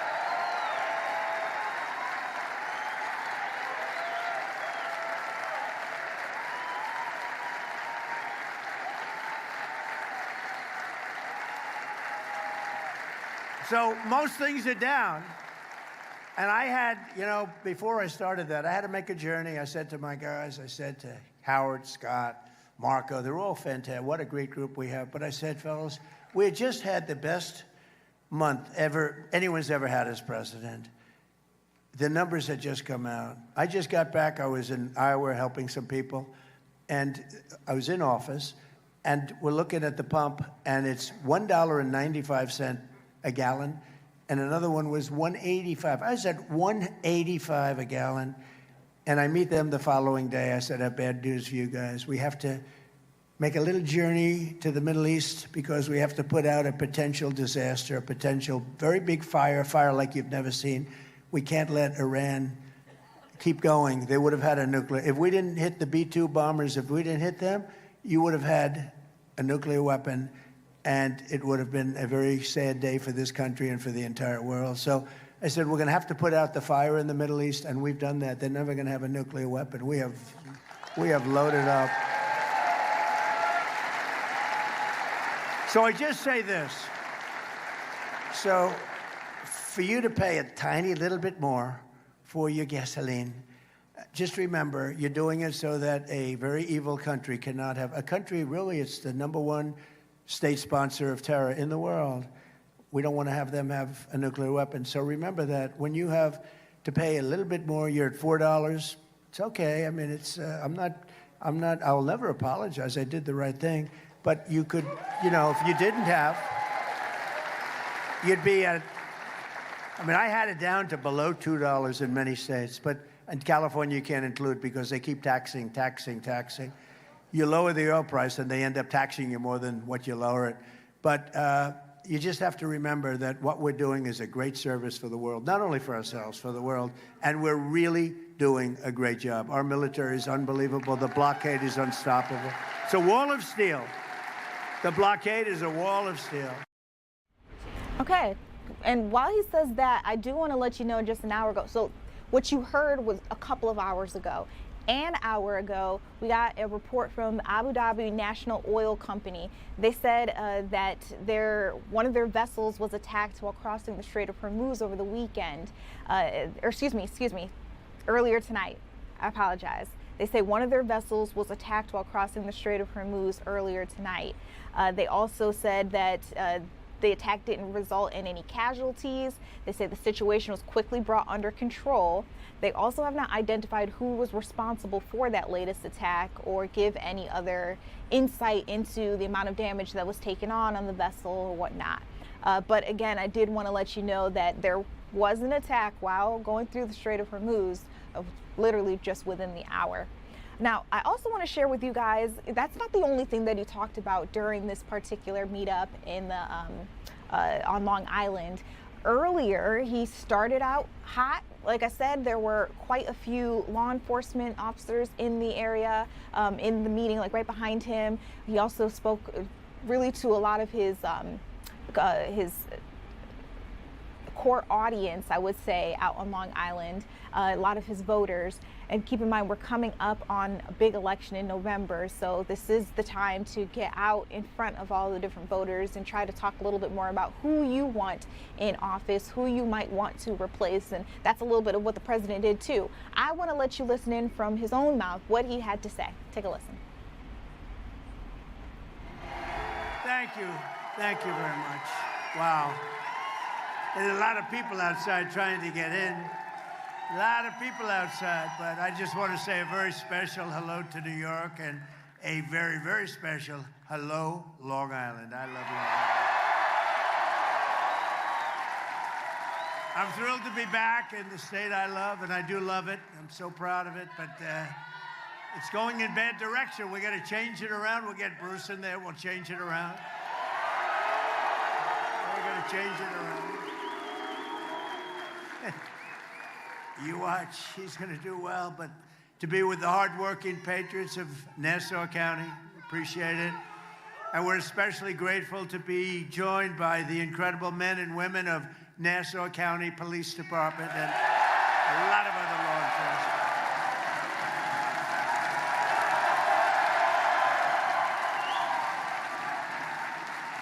I've known them a long time. There's never any problems, I'll tell you. They're winners. They're just winners, pure and simple. And thanks as well to your brothers and sisters in New York's finest, the New York PD. We love our New York PD. And we're here today to celebrate the historic progress our administration is making together with law enforcement partners nationwide to restore law and order in America. Very simple. A very simple phrase, isn't it? And with these professionals, it's a very easy thing to do. You have to give them, you have to let them do their job. That's all there is. You won't have any problem. That includes right here on Long Island, where under the leadership of your county executive, a great person, a friend of mine for a long time, a great political leader, a great politician, but I don't want to say that negatively. He's a great politician. He wins all the time. He won in a big surprise like 8 or 9 years ago. I remember I said, man, that's tough for you to win in that location. And then he's won in landslides ever since, and he's a winner, Bruce Blakeman.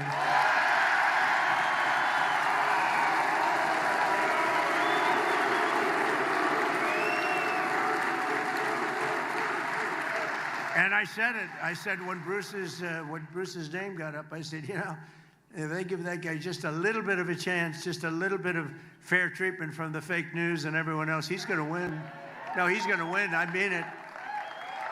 But under Bruce, think of this. Nassau County has been rated the #1 safest county in the United States of America. That's not bad. That's not bad. Think of that. The #1 safest county in the United States of America. There's, I think, 6,700 counties. That's not bad, Bruce. Keep it up. Do a little bit better next time. How do you top that? U.S. News and World Report gives you a perfect score in terms of crime, 100 out of 100. And under the Trump administration, we're working every day with leaders like Bruce and local police like we have here. We have some of the greatest police officers in the world in this room. And a lot of them, unfortunately, they're standing outside trying to get in. Should we let them in? I don't know. We don't have any room, but let's let them in anyway. Who the hell cares? Who cares? Let's let them in anyway. But dangerous offenders off our streets, and they've taken them, they've brought them off our streets, put savage criminals behind bars. And You know what they're doing? They're making America safe again. They've done a fantastic job. And in the past 4 years before I took office, our country was overrun by violent criminals. I mean, you remember just a couple of years ago how bad it was, right? It was really bad. Foreign gangs, savage thugs with Biden. Sleepy Joe. What a horrible 4 years. That was 4 years in hell. We lived in hell. With Biden and the radical left Democrats. We call them Democrats now because their policies are so dumb. Fighting to defund the police. Does that play well in this room? Is there anybody that's in favor of defunding the police in this particular? You'd be afraid to say it if you were. And wide open borders with millions and millions of people pouring in from all over the world, including prisons and jails and mental institutions, insane asylum. You know what that is? That's a mental institution on steroids. You know that. They come from both, including 11,888 murderers, many of whom have killed more than one person. More than 50% killed more than one person. And we took them in with open arms. How stupid could we be? But we're getting them the hell out. They're moving out fast. We're getting them out, and you're helping. And the biggest problem we have, the biggest impediment we have are sanctuary cities, you know, where they protect criminals. It's called a sanctuary for criminals. We ought to change the name, a sanctuary for criminals. But the day I took the oath of office as your 47th president, we ended the border invasion. By the way, we have the best border now in the history of our country. We ended the war on police, and we declared a very strong war on crime. It's been really amazing. We've let our outstanding new Attorney General, happens to be with us. I was surprised to see him. He just got sworn in 2 days ago. Todd Blanche, he's going to be a legend. Where's Todd? I know him very well. I know him for a long time. He's going to be the greatest maybe ever. And we had some good ones in the country. I think he's going to go down. He's got a shot at being the greatest ever. If he remains tough and strong, he'll never change. Are you going to change your ways? I don't think so. If he doesn't change his ways, he's going to go down as the best. So I want to thank Todd, even for being here. Just got sworn in. As well as a Long Island native, born right here, and he's doing a good job. And those numbers are the best numbers anybody's ever seen. FBI Director Kash Patel.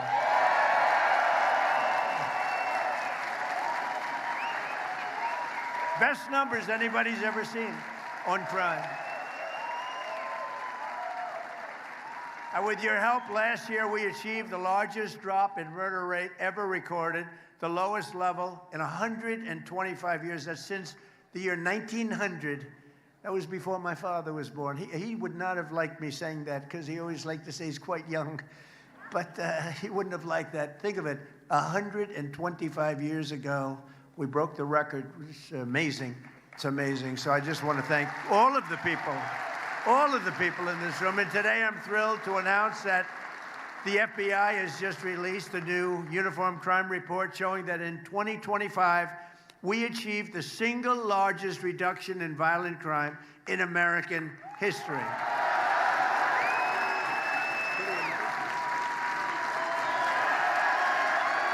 Pretty amazing.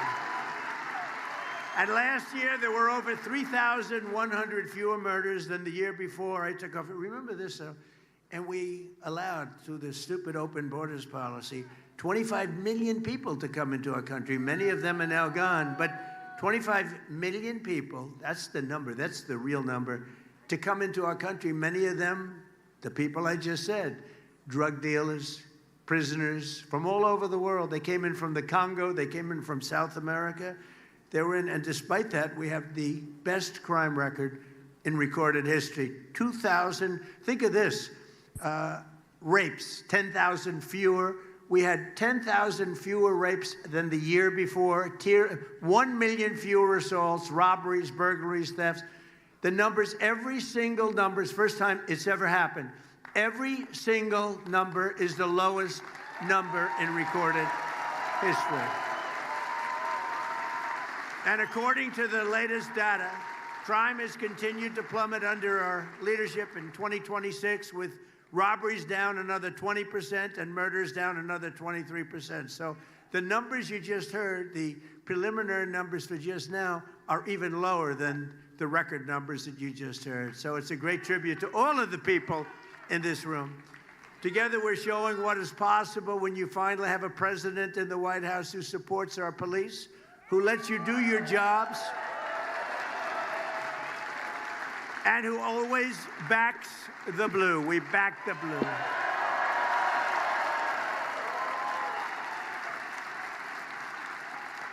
And you know, and I have been from the beginning, long before I ran for office. Who would have thought 10 years ago? I've been doing this for now a long time, but not that long if you think I'm president, if you think.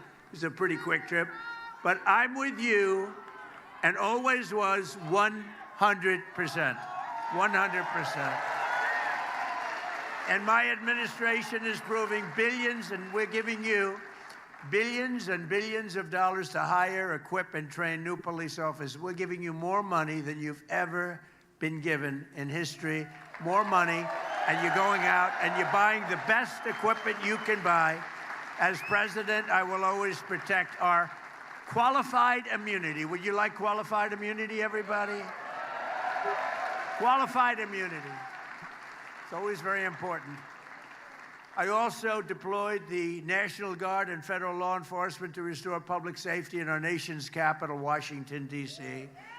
And in D.C., Memphis, and New Orleans, we've removed over 30,000 criminals from the streets in a single year. In Memphis, crime is down 71%. In New Orleans, crime is down 75%.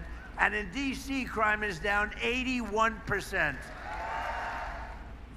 All right, you guys, we're going to put a pin in it right there. But if you are interested in listening to the rest of his remarks, President Donald Trump spoke for quite some time at the Nassau County Police Academy Center for training and intelligence out there on Long Island. We streamed it on our YouTube channel. The full thing is there. You guys can watch it from top to end. Again, that's available for you right now on YouTube if that's something that you're interested in seeing. Now, we're going to take a quick commercial break, but when we come back, we're going to talk about the Luigi Mangione trial. So as you all may have been keeping up with, today he went back to the courtroom, he and his attorneys spoke, and he pleaded guilty, admitting that he killed United Healthcare CEO Brian Thompson. And so the question is now, that was a federal case. What happens in the state case? And also, how long could he potentially go to prison? We'll be talking to a defense attorney here in Pennsylvania just to talk a little bit more about the nuts and bolts of the case, everything that you need to know, and just try to help us make sense of what's happening here and keep up. We'll be right back after this.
And to those who idolize Luigi Mangione, I say this: violence is not a cause, murder is not a message, and a killer is certainly not a hero.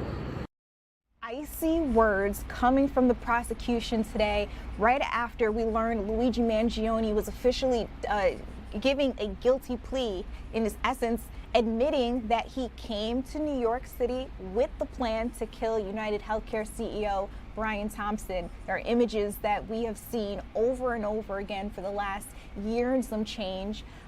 Really, I would say even longer than that. It's gone absolutely viral. So a lot of eyes have been on the case, not just in the New York area, not just for us here in Pennsylvania, because keep in mind he was a UPenn graduate, but all across the United States, and even some national and international interest as well.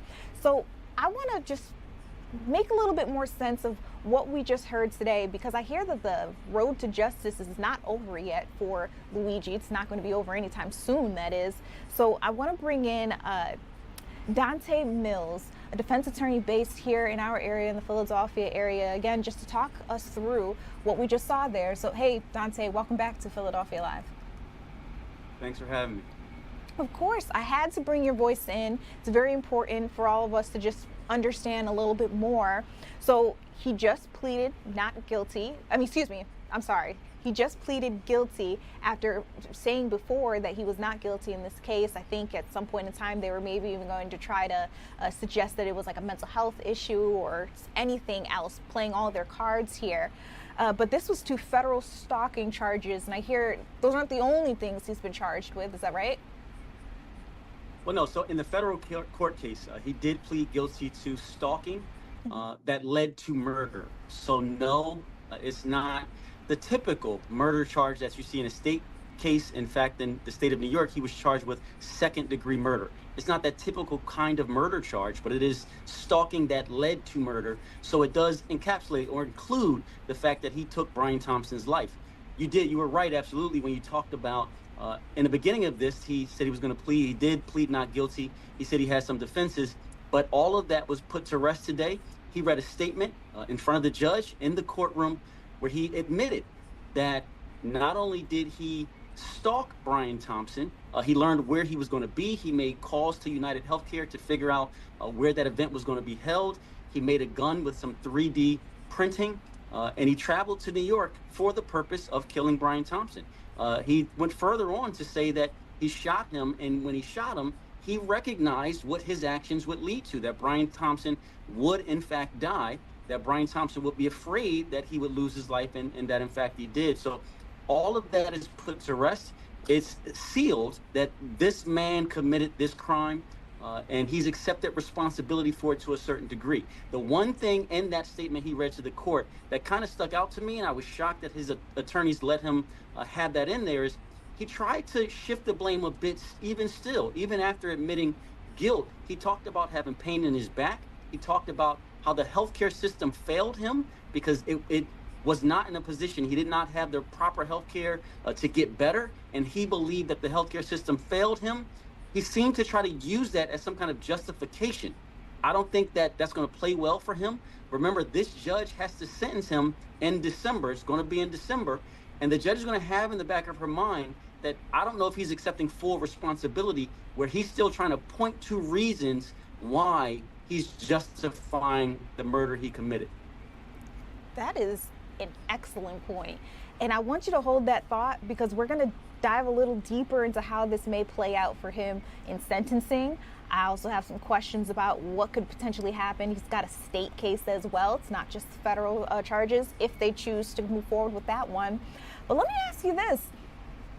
If for quite some time he was saying that he had those defenses, as you mentioned, and we saw a lot of people online who were even kind of caping for him, why throw yourself at the mercy of the court when you know you're facing up to life in prison if it's possible that you do have a defense that could help you here? Like, why do you think they would decide to just flip 180? That's an excellent question, as always. It comes down to that risk-reward analysis. As an attorney, when I have a defendant or a client that's a defendant, what I'm doing is I'm looking to see where I can find benefit for that client, where I can make a difference. I have to be honest with myself and my client. So in this situation, you would assume that his attorney saw the information that the state of New York had, saw the information and the evidence that the federal government had, and said, we're not going to win this case. They must have convinced themselves or believed that there was so much evidence that the likelihood of him being found guilty was very high. So what they did is they pivoted and said, okay, how can we take control here and get some kind of benefit for our client? They decided to take this plea in federal court, despite the fact that the state court trial was coming up first next month, to put him in a better position, knowing he's going to be in prison for a long time. He would rather be in a federal prison system. They also said, if we're in federal court and we take that pressure off of the prosecutors, we take the pressure off of the court to actually go through with the trial, the judge is going to look favorable at that and say, maybe he does deserve some leniency.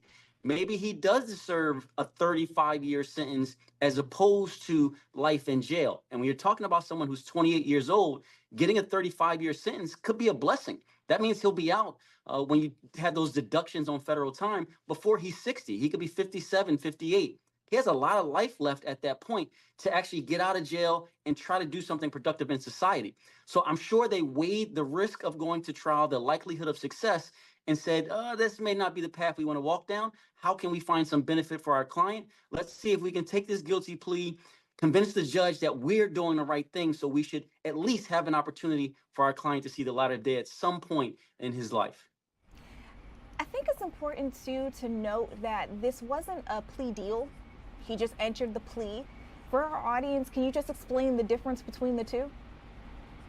Absolutely. A lot of us are used to dealing with state court. And in state court, when I'm negotiating with the prosecutor, we're determining, okay, if I take this plea, what is my sentence going to be? And I wouldn't in state court allow my client to take a plea unless I know exactly what he's going to get on the other side of that. Federal court is a bit different. Federal court judges have the ultimate say. You can recommend what you believe that the sentence should be for your client. Even if the prosecutor agrees, the judge is not required to accept that plea. In federal court, they go off of what's called the sentencing guidelines. What they do is they look at your history and they look at the crime you committed, and it comes out with this range that a sentence would be appropriate. Most judges stay within that range, even though you can vary a bit. But in federal court, you're not determining the sentence before you plea. You're always throwing yourself at the mercy of the court. You can get a bump or some kind of benefit if the prosecutor says, listen, he cooperated from the beginning, or he made our job easier by accepting responsibility from the beginning, and the judge can factor that in. But ultimately, the judge has the final say here in what his sentence is going to be. We know his sentencing will be in December. Between now and December, what's going to happen is it's called the pre-sentence investigation. So there's going to be a probation officer that conducts interviews. They're going to interview Luigi Mangione. They're going to interview his family. They're going to do a deep dive into his background, and they're going to prepare a report that they give to the judge. The judge is going to look at that report, that profile on Mangione. The judge is going to assess the comments that Mangione made that we just talked about. The judge is going to assess the situation of how the crime was committed, and the judge is going to determine what she believes to be an appropriate sentence. The defendants in this case are hoping that that sentence is a number, either 30 years, 35 years, 25 years. The prosecutors, the federal prosecutor said they're going to ask for the toughest sentence, which is life. And in federal court, there is no such thing as parole anymore. So if you get life in federal court, you're spending the rest of your life in jail. So that's what we're going to be listening to when this sentence comes up. Is it a number, even if it's high, 35 years or something like that? Or is it just life where we know he will never see the light of day again? A lot of eyes are going to be on that when that happens. December again. It's been something that's been going around on social media. I want to take the time now to talk about how this case may impact the next one. You kind of alluded to it a little earlier. So his attorneys, they're trying possibly to use the fact that New York has double jeopardy in his favor, hoping that maybe this throws out the state case. I mean, how likely is that to happen? What are the steps in between? Like, is it just cut and dry like that? It's likely to happen. And we talk about double jeopardy and what that means. It's simply the idea that you can't be prosecuted or punished twice for the same crime. So we know that he pled guilty on the federal case to stalking, which led to murder. Again, it's not a direct murder charge, but it includes the murder. So in the state court case for second-degree murder charges, that's duplicative. There's really no rational basis to move forward with those charges. I can tell you this, Alvin Bragg, the DA from New York, he's pissed because Luigi Mangione came into his state and took a life, came into his state and committed a crime. And they made a big deal about that. And they said, we're going to find him, which they did. They said, we're going to bring him back to New York, which they did. And they said, we're going to prosecute him. And they did everything in their power to have the first trial for him. It was set for next month, but he skated around that and got in front of a federal judge today. They're not happy about that. So what they can do is try to charge him with something that wasn't included in this federal case, maybe something specific to New York. I know he stayed at a hostel there in New York and he gave a fake name. He used fake documents. He had a weapon in that hostel. Maybe they charged him with things that's unrelated necessarily to the murder, maybe more that went into the planning of it, just so they can take a stand and say, show some face and show their grit and their strength and say, we prosecuted this guy. And if you come into our state, we will prosecute you too. That deterrent factor is important. And I can see Alvin Bragg doing that. But as far as charging or continuing with these murder charges, I don't think it's likely to happen. I know that Mangione's attorneys already have prepared their motion to have those charges dismissed. And I think in all likelihood, in all fairness, no matter how bad of a person you are, we want our laws to be consistent. I don't think it would be proper and appropriate or fair to try him on murder charges when he already pled guilty to stalking, which led to murder. Okay, that's fair. We have a couple of minutes left, so I want to make sure that I get this one in too. We talked a little bit about the language that he used when he did issue that plea and how that may be problematic for him down the line. So you talked about how it might impact the judge's thoughts when trying to figure out how long to sentence him for. But I'm also thinking, like, let's say somehow, some way, they do find the way to move forward with the state case. Could his remarks about admitting that he did this and meant to do it, and even why he thinks he was justified in doing so, hurt him or even hurt his defense in the other case? Listen, if his attorneys lose that motion to have those state charges thrown out, he's cooked. He, in fact, admitted that he took a life, that he took Brian Thompson's life. He admitted that he followed him into New York through the stalking, that he pulled out the weapon, and that he shot him, and he watched him die right there. So he's going to be found guilty of that second-degree murder charge if those charges are allowed to move forward. There's no question about that. And it's also important to note that when he gave that statement, he said he realized what he was doing. That takes any mental disability or any claims that he didn't know the consequences of his actions. That takes that off the table, because he acknowledged in that statement that he knew the damage that shooting someone would cause, and he understood that he would die if he shot him. So he has no defenses available to him if that murder charge is allowed to move forward in the state of New York. But I also I just don't think it's fair, and that's how we want to operate our system. We can't judge our system by the worst people that we encounter, because when you do that, you really impact people who don't deserve it. So I don't think that those charges should move forward, and I actually don't think they are. But again, his statement was it was short. The statement he gave was short. He read it. He was speaking really fast at times, and the judge had to tell him to slow down. But it was packed with a lot of information that we were able to get from it. And I think the most important thing, again, is him mentioning the pain in his back and his belief that the healthcare system failed him, because the judge, I'm sure today and during sentencing, is going to be looking for remorse. The judge is going to be looking, if there's an opportunity for him to get out of court, get out of jail and not be there the rest of his life, the judge is going to be looking to see, does he understand the consequences, and is he remorseful that he actually took a life? Because you don't want someone who doesn't show remorse, because that means they may do it again. So I think that really hurt him today, that he tried to pawn this off on his back pain and his unhappiness with the healthcare system. I would imagine, though, by the time he gets to sentencing, that's out of there. I can't imagine him bringing that back up. It should be just him apologizing to the family of Brian Thompson, apologizing to the court, apologizing to the American people who lived in fear for a while when they didn't know where he was or if he was going to harm someone else. I imagine that all of those things of trying to pass the buck or blame someone else or something else, that's going to go out the window. Again, as we've said, we're just going to have to wait and see what first happens in December and then what happens when we hear what's possible moving forward or vacating that state case. Dante, as always, I've appreciated having you on here, being able to pick your brain. You help us make sense of some things, even if they're not happening directly in our area. We're definitely going to call you again the next time we've got a big case coming up, and probably when we figure out what's going on next with Luigi Mangione. So just, again, I appreciate your time, as always, with us. No problem. Thank you for having me. Have a good night. Okay. All right, you guys, we are due for a break, but we are not done talking about the case. When we come back, I want to share with you all the remarks from the prosecution. Again, they weren't very happy about moving forward with this case, but still at least getting the guilty plea and now waiting to see what happens with sentencing. They say they want the max for him. We'll be right back.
Welcome back to Philadelphia Live. I'm Judea Murray. Earlier today, Luigi Mangione admitted that he meant to go to New York City, open fire, and kill United Healthcare CEO Brian Thompson.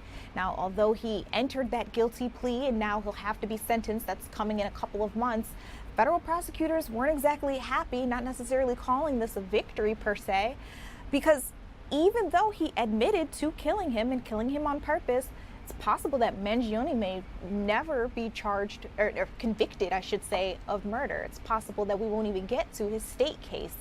We'll get into it in a second about why, but I want to let you listen in. Prosecutors came outside the courtroom as soon as that guilty plea came in. They told the media this. Good afternoon.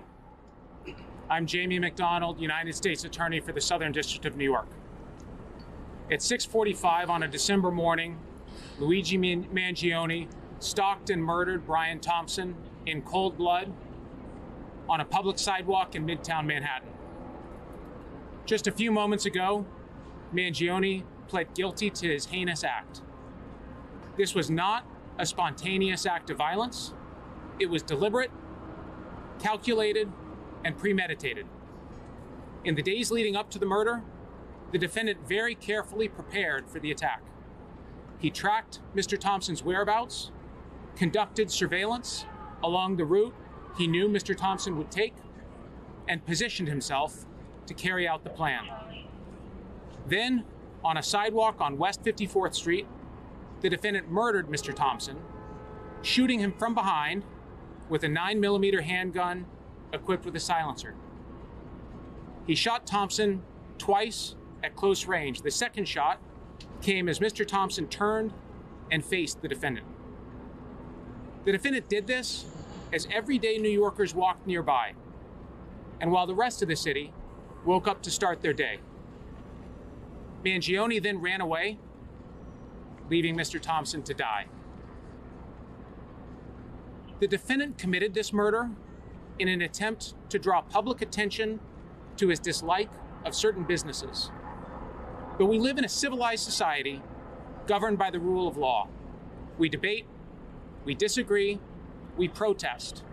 We do not commit murder.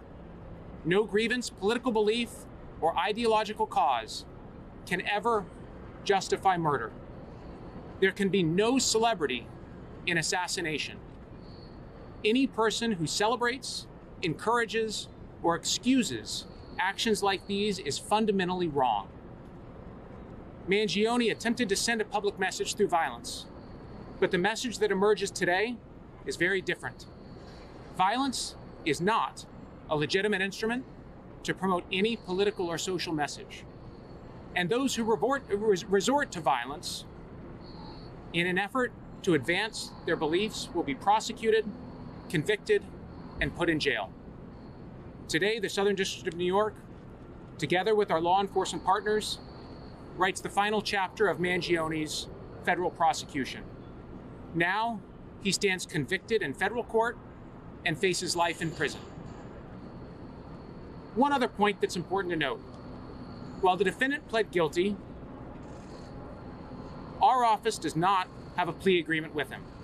Instead, he pled open, which means he pled guilty to all pending counts in the indictment. There are no accommodations or concessions, and we are free to seek the maximum penalty under the law. I'd like to thank the dedicated prosecutors of our office's Violent Organizations and Crime Unit, who are beside me, for their remarkable efforts to bring this case. I would also like to thank the NYPD and the FBI, whose tireless and incredibly sophisticated investigative efforts made this conviction possible. Finally, I want to express on behalf of all of us here our deepest sympathy and compassion for the many family members and friends of Brian Thompson. Mr. Thompson's family and many of his friends were in court for the guilty plea today. I know they will have an opportunity to be heard at sentencing. We all stand in awe of their love for their family and for their friend, and their unwavering commitment to seeing justice done in this case. We hope they can take some solace in the fact that from the beginning, we have brought the full force of the federal government to bear in this case. In this prosecution, we have consistently pursued the maximum penalties under the law as necessary and just punishment for these crimes. The result achieved today now allows our office to seek the maximum penalty allowed, life imprisonment, which, as I've conveyed to Mr. Thompson's family, is what we intend to seek. I'll now turn it over to Commissioner Tisch. Good afternoon. Thank you, U.S. Attorney McDonald, and thank you to the prosecutors and the federal law enforcement partners who have worked alongside the New York City Police Department throughout this case. Today, Luigi Mangione pleaded guilty in connection with the murder of Brian Thompson on a Midtown Manhattan sidewalk in December of 2024. This is an important moment of accountability, and my thoughts remain first and foremost with Mr. Thompson's family and everyone who knew and loved him. But I also want to take a few minutes today to recognize the extraordinary police work that brought us here.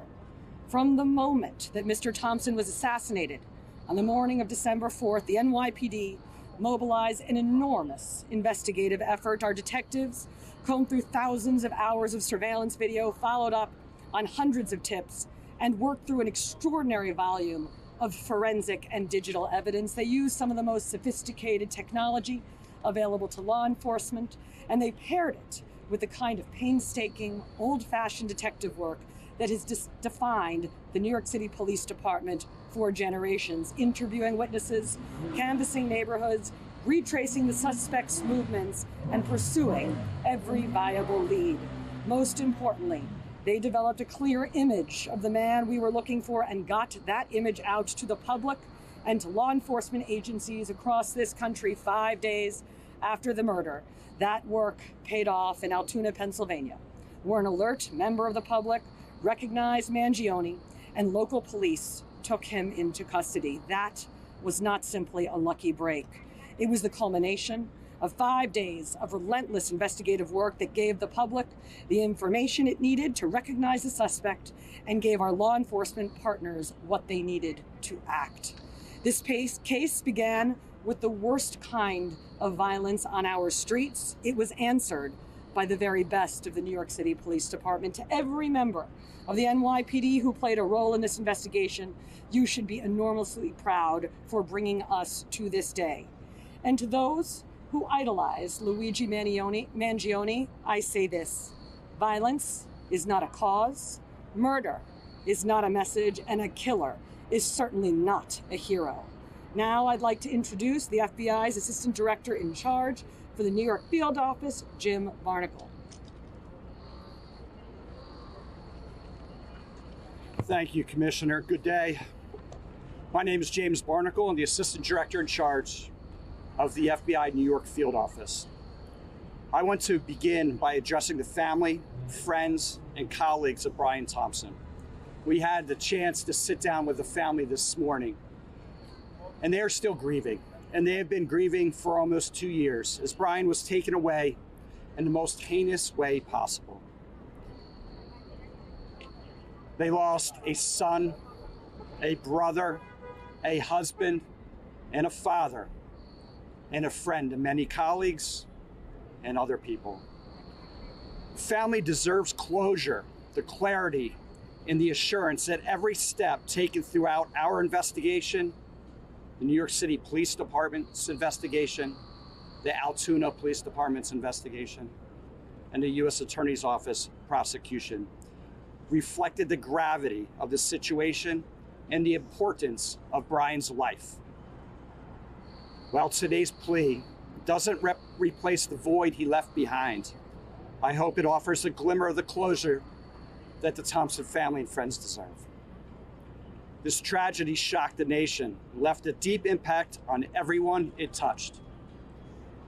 Violence driven by hostility toward opportunity and success stands in sharp contrast to the values true Americans hold dear. But rest assured, this FBI and our partners never stopped working to bring this killer to justice. While a plea was entered today, we know the crime has not been erased. Thank you to the FBI's Violent Crime Task Force, our largest partner on that task force, the New York City Police Department, the New York State Police Department. Thank you to the prosecutors and the United States Attorney's Office for the Southern District of New York, led by Jamie McDonald. Thank you. And I want to thank the officers and detectives of the New York City Police Department, led by Commissioner Tisch, for your agency's unwavering pursuit of truth and accountability. Thank you, Commissioner. I also like to thank the Altoona Police Department of Pennsylvania and the Pennsylvania Department of Corrections, who helped facilitate the extradition to New York. We're incredibly grateful to our partners, and we wish the Thompson family comfort and strength as the legal process continues. Mr. McDonald. Thank you. Thank you all. All right, coming back here into studio with me, as you could hear there, we got the remarks from the prosecution. happy that they've gotten a step further in this case, but not necessarily excited about the fact that it's possible that now Luigi may never actually be convicted of murder, even though in this guilty plea, he did go ahead and admit that he came to New York City with the intention to either harm or kill healthcare CEO Brian Thompson. So we're going to keep our eyes on this situation. December is when we're expecting things to turn around, where we'll get a sentencing in the case. The judge has quite a few months to think about what he heard from Luigi Mangione today. They'll also, of course, have victim impact statements where the family of Brian Thompson will be able to come up and share their part. It's possible that we'll even hear from Luigi Mangione's family speak on his behalf. So again, there's a lot for the judge to weigh. We've got a couple of months before we see sentencing in this case. But now on that note, you guys, coming up after this, we are in a different part of the show where I'm taking over. I'm going to show you guys what's going on across the United States with us locally. We've got more reports on everything that you need to know about the news of the day. This is Philadelphia Live. I'm Judea Murray. We'll be right back after this.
All right, welcome to Philadelphia Live. I'm Judea Murray. I want to get you caught up on some big things happening. So I'm hearing that coming up, Philadelphia's music scene, their community, is going to come out with all the stops. There's an event coming called the second annual One Philly Music Festival. And to share with us a little bit about what it entails, because I know you're going to want to get on out to it, I want to bring in a special guest, Dave Edwards, joining us live. He's the organizer of this festival. Dave, can you just share with us a little bit about what this really means? What it means to me and the city is everything. Music is the universal connector, and we're using that universal connector to bring the city together, all 10 districts, and we decided to use 11 of the most notable genres of music. So if you like, I can go through 11 of them and tell you what's going to be on the show tomorrow. I would love it. Tease them. All right, so here we go. If I forget, don't worry. I'm getting up there in age. Don't be yet. So we have hip hop, R&B, reggae, Afrobeats, Latin, gospel, jazz, rock and roll, country, pop, and classical music. So we have all of those communities coming out at the One Philly Festival to perform live performances, and then we're going to do an after party after that. So it's going to be amazing. Wait, okay, so you got something for everyone. When does this start? Where is it? Sure. It starts at noon. Doors open at noon, and it's going to be at the 23rd Street Armory. We actually are having an indoor festival in that beautiful castle that's right in front of the Fiddler Club. So it starts at noon. Doors open. National anthem goes at 12:30. Susan is going to be singing. Christine is going to be singing the national anthem. We got Philadelphia Freeway doing the halftime performances, and we have Mia For Real that's going to close it out with a finale. So it's going to be an amazing show. I got to see Rhea For Real. I believe it was the Juneteenth festival recently. Yeah. Incredible performer. So I'm excited to see what she does here. Yeah. Okay, so you've got all these stars lined up to perform. It's going to be really nice. I know it has to cost a pretty penny. Yeah, it does, but the city of Philadelphia did help sponsor it. Thank you to Mayor Parker and Michael Nunes. We did have some really good sponsors to help with this event. Dodge Performance Ram. We had Santucci's and Beanie Siegel Restaurant who helped sponsor this event so we can put it on for the city of Philadelphia. Chick-fil-A is coming. So we have a lot of community partners that are banding together to put this event together because it really is something that unifies our city. It's really the epitome of one Philly. So I'm excited. I can't wait. The voices are amazing. It's 80% of the people that'll be working and performing are all here from Philadelphia, born and raised from all 10 districts. So it's going to be exciting. And how about for the people who want to come? You talked about how it might cost a little bit to put it together, but for those of us who want to come, how much is it? So that's the best thing about it. It's totally free. So Okay.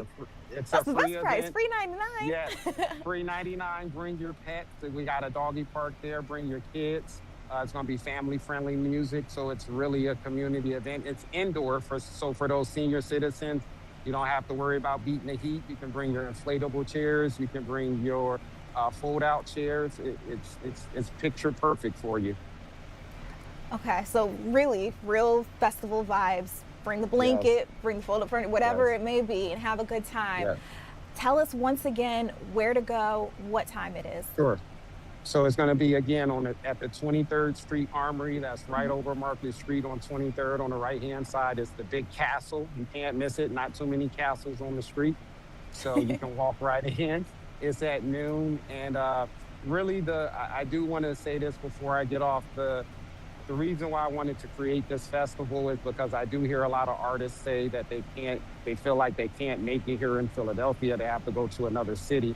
Well, this is going to be the way that they can springboard their careers. Just think of this as like an NFL combine for all artists, promoters, producers to come show what they got, background singers once a year, and then all of the people from the USA, the A&Rs, the record execs can come here and see what Philadelphia has to offer once a year. So that's what I'm trying to do, create a springboard for Philadelphia artists to really be successful. I mean, it's an incredible idea, a very smart one as well. We have so much talent, just like you said here. There are a lot of big names too that I think a lot of people don't realize are from Philadelphia. Yeah, Susan Shear is on this bill. She's an awesome rock and roll singer. We have Felicia. She's from South Philadelphia. She's amazing. We have so many great singers on this. I really hope you guys take the time to come out, even if it's only for a few hours. Come out, and I think you won't leave once you get here. Sounds good. I've been asking everybody what their plans are this weekend, so maybe you guys need to add this to the list in the lineup. Again, Dave, appreciate having you here on Philadelphia Live, sharing with us a little bit of what y'all have going on. Thank you so much for having us. No problem. I'm going to let you get back to your evening, but again, I just wanted to let you know we appreciate having you. All right, coming back here in studio with me again, the second annual One Philly Music Festival is coming up. That is tomorrow. Noon will be the time to get on out there, but some of you I know are always fashionably late. Got until 10 p.m. if you want to have a good time. And one last time, it's on 23rd Street Armory right here in the city of Philadelphia. You guys, we are going to take a quick commercial break, get you wrapped up again on what's going on today, share with you guys some of our biggest news stories as they pertain to Philadelphia Live, to Fox 29 Philadelphia, and even some of our national headlines too. We'll get into it and more when we come back.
Hey guys, welcome back into Philadelphia Live. I'm Judea Murray, and as I mentioned, I want to get you into some of our top news of the day. So we've been talking to you guys about this situation that's unfolded on West Chew Avenue. It's been a big investigation into a potential for more victims to come forward. So we already know there's been images surfacing of at least 2 women who were missing, now believed to be dead because in the videos and pictures that have been confiscated by police, it seems to show them deceased. So one of those women, her name is Gabriela Armorando. I want to show you a photo of her real quick just so you know who we're talking about here. So she went missing way back in 2012. Her family has been trying to find out what happened to her, not knowing really anything. Her mom actually talked about her missing persons case and said that she knew her daughter had been involved in drugs, and so she wasn't sure what took place. At some point in time, she had to try to make peace with herself and decide that maybe her daughter was never going to come home. Well, after this investigation on West Chew Avenue that seems to show video and photos of her daughter while still alive, and now videos, pictures of her dead, she says now seems to be the time where she's able to understand that yes, her daughter is not coming back home, and it's because she's no longer with us. So take a look at this post that she made on Facebook. She obviously said there are no words to describe the heartbreak that her family is experiencing. She talked more about how her daughter had gone missing in 2012 and no one heard or saw her ever again. Now there's this new investigation into this 44-year-old man named Eugene Horsch. She's called him a serial killer, but he has not been convicted of any crime just yet. There are just a lot of accusations and quite a few charges. She says the police have reached out to her, showed her what was going on, and she says she's not even sure how many other girls this may have happened to. We know another young woman, 27-year-old Maribel Freises, was last seen in 2018, and she seems to also be seen in some of those pictures and those videos that were taken from a hard drive recovered from Horsch's home. So again, this is just a very hard and difficult situation for everyone involved. She says that she tried everything that she could to help her daughter out. She knew in her heart that she was dead, but she never had the closure.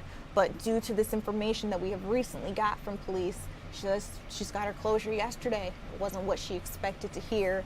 It's not what she wanted to hear at all. You guys, another story that I want to get you guys caught up on is another big one here. We're hearing that out at a high school, there may be some concerns about asbestos. So Jeff Skaversky, one of our reporters, is trying to get you guys up to date on what's happening here. I want to let you guys listen. Here goes Jeff. High school will not open in time for the start of the school year in just 10 days due to asbestos issues. Now students and faculty are forced to relocate until at least January. Well, they're upset. Arthur Steinberg, the president of the Philadelphia Teachers Union, says faculty at Kensington High School are not happy after asbestos concerns were revealed just days before they report to work. Now more than 400 students and 90 teachers and staff are forced to relocate to the old Austin Meehan Middle School in the Northeast, 30 minutes away. Up until the end of last week, they thought they'd be returning to their building. Now they have to go into a new location. Materials have to be brought over, set up rooms in a place they haven't been before, and then welcome the kids a week later. So it's difficult for everybody. Teachers are set to meet with the union Monday when they report as they prepare for the first day of school in 10 days. According to a letter sent to parents by the Philadelphia School District, Kensington High School is being thoroughly cleaned after an asbestos inspector raised concerns during demolition work as they were working to install a new heating and cooling system. For the past month or two, there's just been a ton of stuff coming out of the building and random pieces of ceiling, it looks like, old science equipment. You know, every day I see a new crew come out to grab new things. The work is expected to take months. The district is not expected to return to Kensington High School until at least January.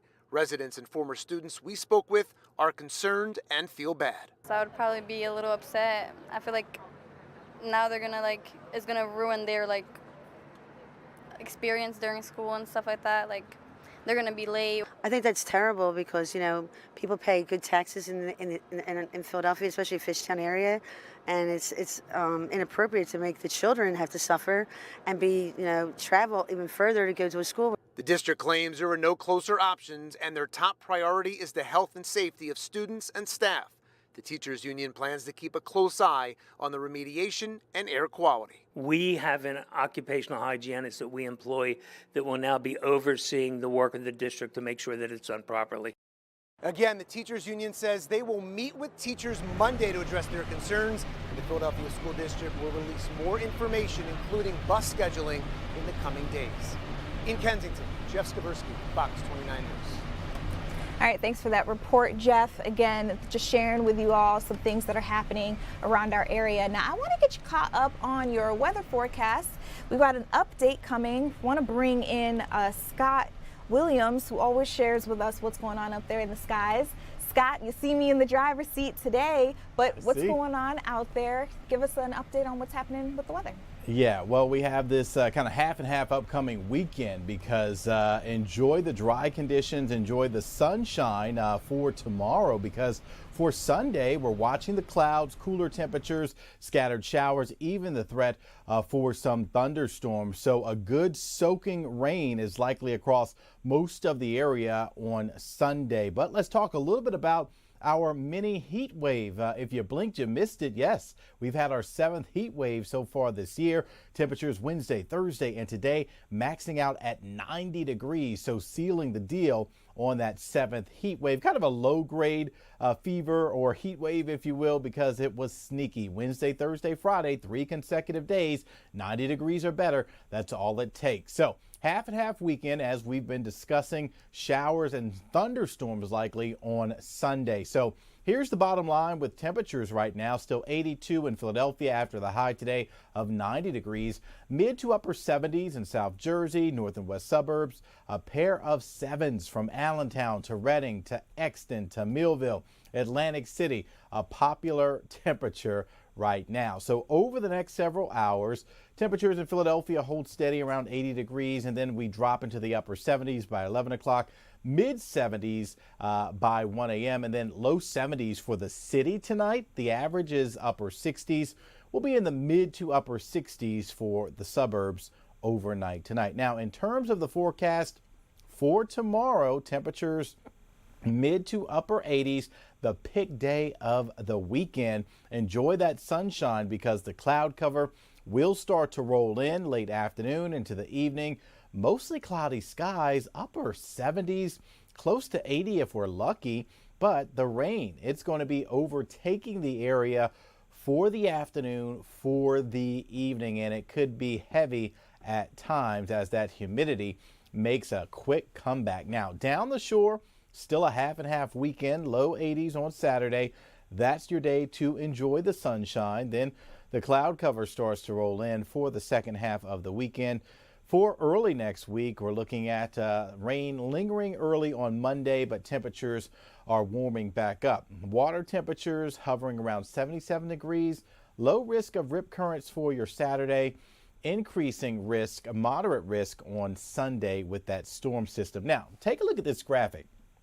It really paints the picture in terms of the timing of the rainfall on Sunday. So Saturday night still looks pretty good. Early breakfast plans, low chance for rainfall, and then take a look at what happens by lunchtime. So that's the spike in the coverage, and also the intensity of that rainfall starts to kind of pick up afternoon into the evening time frame. So if you're doing early breakfast, looking pretty good, or early brunch, and then afternoon into the dinner time frame, that's when we will start to see that rainfall move in. Here's another illustration of that with the wet forecast to end the weekend. This upper level low is going to be moving from west to east across the area. So increasing clouds, cooler temperatures, scattered showers, even some thunderstorms across the area, moving from the Ohio River Valley and then continuing right toward the Philadelphia area, kind of catching a ride along the Pennsylvania Turnpike, if you will, as it continues its motion toward the area. We'll kind of zoom in, show another perspective of this. dry to start Sunday morning, but then you can really see by noon, all bets are off. We're looking at those scattered showers, even thunderstorms potentially with this system as it moves from west to east across the area. The orange, the red, that's the intensity. Some embedded thunderstorms are likely with this system as it pushes on off to the east. Now, currently we don't have any flood watches posted, but that could change as we do anticipate some heavy pockets of rainfall with this system. Now, in terms of the severe weather threat, on a scale of 1 to 5, it's about a 1, a marginal risk. Philadelphia points to the south and west. Now, as we look at the overall forecast for rain Sunday morning through the evening, this is kind of Sunday start to finish, looking at a couple of the computer models. The American model, the GFS model, shows close to a ½ inch. The European model, on the other hand, look at that. Yeah, we're talking about 1 inch and almost 3/4. So close to 2 inches of rain being depicted by the European model. So all indications are that we will see beneficial rainfall across the Delaware Valley. Now, in terms of the tropics, all eyes are on Tropical Storm Lala. This is moving to the west-northwest, 14 miles per hour. You can see it's situated about 275 miles east-southeast of South Point, Hawaii. Now, tropical storm force winds right now at 65 miles per hour, the pressure at 995 millibars, and it will continue its approach to the Big Island. Now, keep in mind, like Honolulu should be spared the brunt of this. They're not under any type of hurricane warning or tropical storm warning, just kind of a watch for Honolulu. But the Big Island, that includes Hilo, that is where we do see the impacts with heavy rainfall, gusty winds, potential hurricane force gusts, likely to make landfall sometime early Saturday morning their time. In terms of winds, a minimal Category 1 hurricane is expected there. Now, for us, pick day of the weekend is your Saturday. Sunday, cloud cover, showers, maybe some thunderstorms moving in as the day progresses. Then we dry things out and heat things right back up. Monday, 91 degrees. It stays warm as we get toward Tuesday, Wednesday, and Thursday of next week with high temperatures, upper 80s, close to 90 degrees yet again. So could we see another sneaky heat wave? It's possible. And then things for Thursday, Friday turn a bit unsettled with the threat for some showers and storms, but then that will mean some cooler temperatures for next weekend. Saturday, Sunday, high temperatures only around 80 degrees. So a lot's been going on this week weather-wise in the skies. We had the meteor shower. We had the solar eclipse, and now we're going to be watching the sun get eclipsed with the clouds second half of the weekend, and that rainfall that is expected across the area. New computer model information's coming in. We'll update that, of course, tonight at 10 and 11 o'clock. But all indications are we're looking at kind of a soaker of an end to the weekend. Judea, back over to you. Goodness gracious. I mean, Scott, on that note, I've been asking our audience, I've been asking my colleagues here in the room as well, what do you plan to do this weekend, given what you just shared with us about our forecast? You got any ideas for yourself? Well, I'm going to take my kids to the park. They love going to the park, so we'll do that on Saturday. Outdoor activities. I need to mow my lawn. It's starting to look a little ragged. I've really got to do some edging in my yard because, like, the curb's not looking, I got to have that curb appeal. I've got to pull out some weeds. What else do I have to do? I have to get my deck together. You're going to be busy. Because as we head towards September, I like to do more grilling out, and then all three of my kids, their birthdays are in September, so we'll be utilizing the backyard a lot. And then as we get toward Sunday, I'm probably going to do some summer cleaning. So that's more of that indoor day, and probably watch a lot of cartoons with the kids. I'm glad you brought up cleaning because that actually happens to be one of the options. We'll get into this a little further along in our show. But it looks like 15% of our audience agrees with you that that's on their list too. You guys, we are going to go ahead and Let Scott go. He's got to get ready for the 10 o'clock news. You guys are going to stick around with me. I'll share more of our news of the day. Remember I told you about that story earlier with the asbestos problem at this high school in Kensington. Well, another story that we've been keeping our eyes on thanks to our reporters, this one is Chris O'Connell. We now know the identity of a man who was involved in a police-involved shooting. So he was actually shot by this officer. He did not make it. He's 23 years old. Now, there's also some new body camera footage that has come out, and it may share a little bit more about this story. You might be surprised at what they were able to reveal. So I want to let you guys listen in. This is what Chris O'Connell was able to get for us on the story. Take a listen. That 2-minute body cam video shows an officer involved in a chaotic struggle with a knife-wielding man. 2 shots were fired. That man was killed. Today, the Delaware County District Attorney says that shooting was justified, and we want to warn you, the video you're about to see may be disturbing to watch.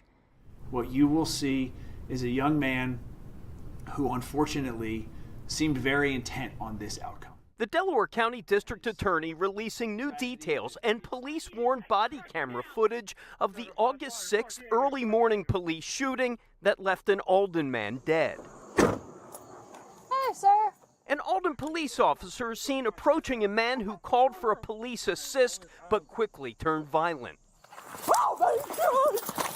Police say the man, now identified as 23-year-old Ugo Chukwu Uludigwe, pulled a 12-inch knife on the officer. Tyson! Get down! Get down! Doc, come on, I need extra cars here now.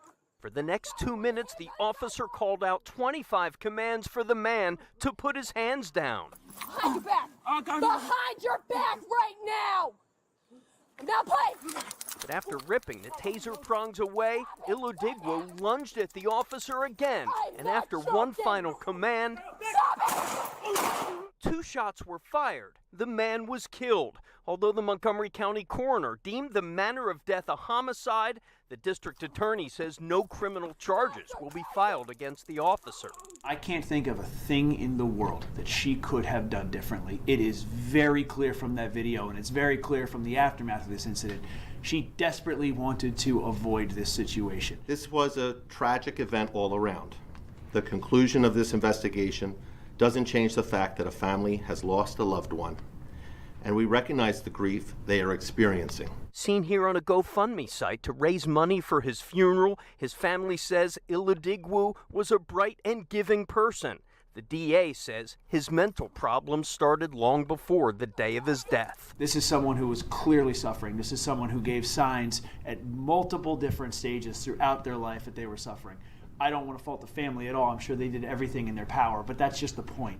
The name of the officer has not yet been released, although we are told she is a newer officer. She has been authorized to go back to work, although it may be a while before she's back on the job. In media, Chris O'Connell, Fox 29 News. Thank you, Chris, for giving us that report. I mean, you guys saw the video yourselves. You can draw your own conclusions about how you feel things went on. Now, if you are interested in learning a little bit more about this story, we've got more information available for you on the free Fox Local app, where you can go to fox29.com and just look for that article. Again, that was our Chris O'Connell reporting. Now, coming up, I want to share, again, more news of the day. We'll get back into our national headlines. I also want to share with you all some trending stories as well. These are going to be some of the biggest stories that'll either help, maybe even hurt your pockets, depending on how it goes. We'll also get you up to date on that tropical storm Lala that we were just learning about with our meteorologists. I'm Judea Murray. This is Philadelphia Live. We'll be right back.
Hey guys, welcome back to Philadelphia Live. I'm Judea Murray. I want to get you guys caught back up on some of our biggest news of the day. So maybe you guys were paying attention to the Luigi Mangione case and trial. Well, today he entered the courtroom with his attorneys, and he did enter a guilty plea. He admitted to both stalking and killing United Healthcare CEO Brian Thompson. This was his federal case.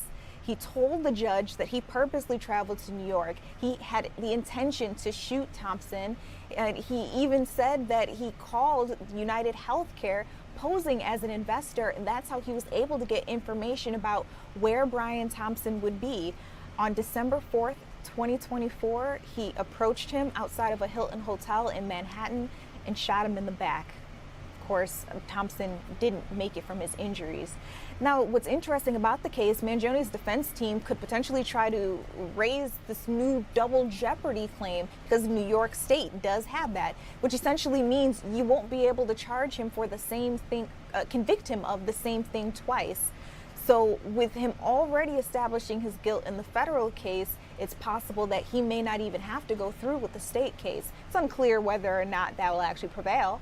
Again, he told the judge that he went through a lot to get this kind of plan in place, including traveling all the way to New York, that he had used a 3D printer to print the gun that he ended up using in the murder.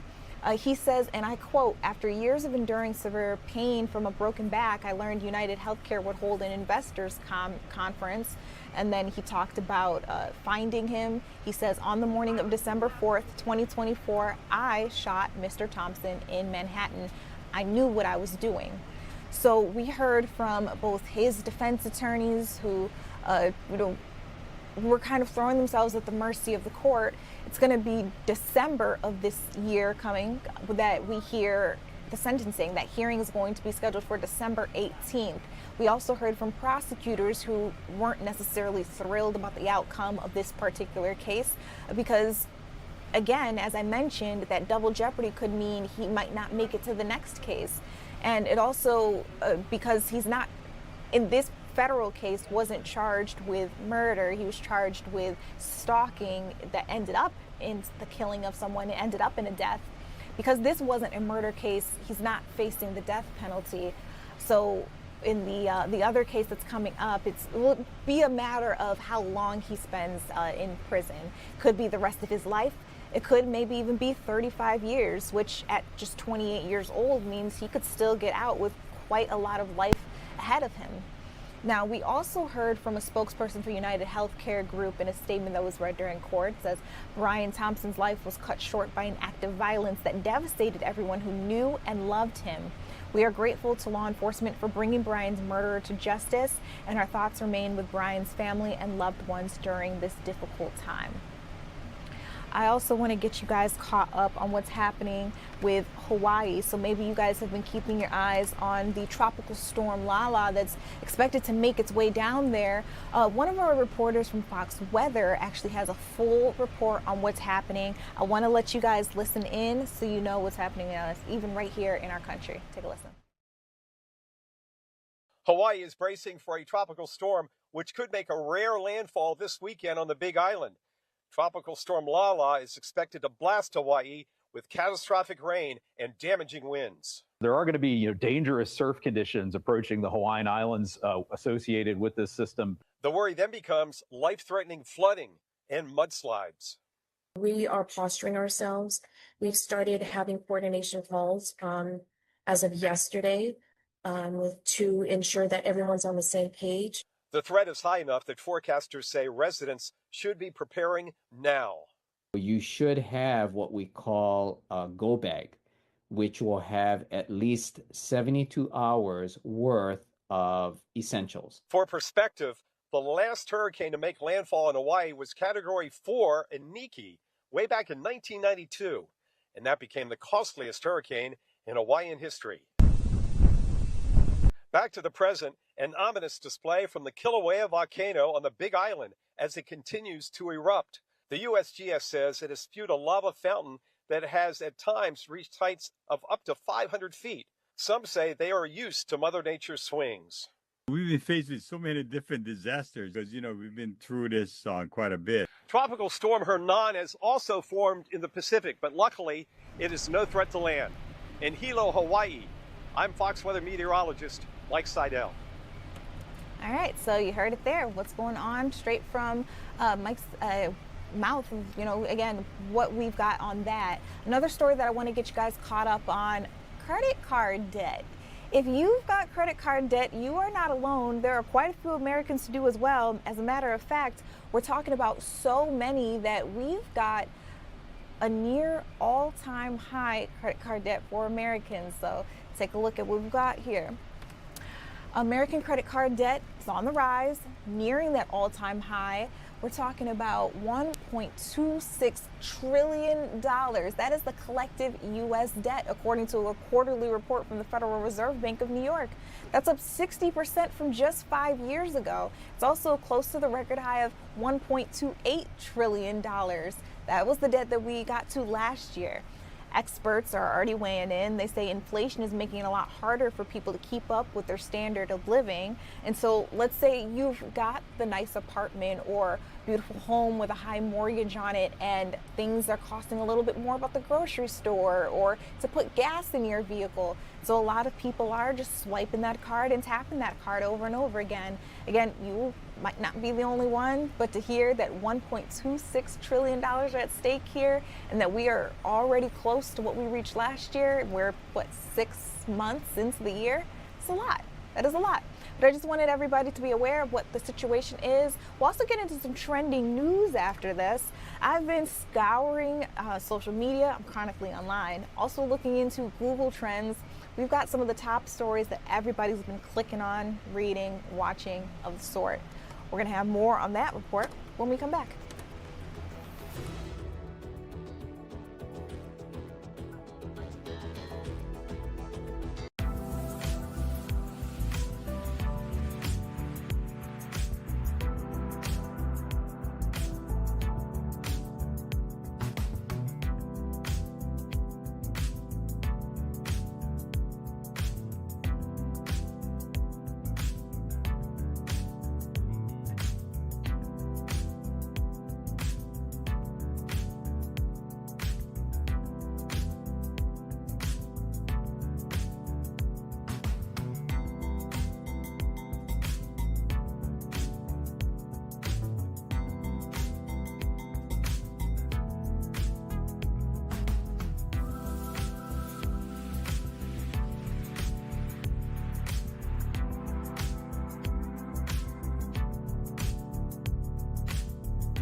Welcome back to Philadelphia Live. I'm Judea Murray. We are close to the 10 o'clock news, but I still got more information to bring you all. So here's a look at some of our trending topics, things that you guys are reading, looking at on social media, reposting, watching. So there's pictures that I want to share with you all of a little boy who caught a piranha.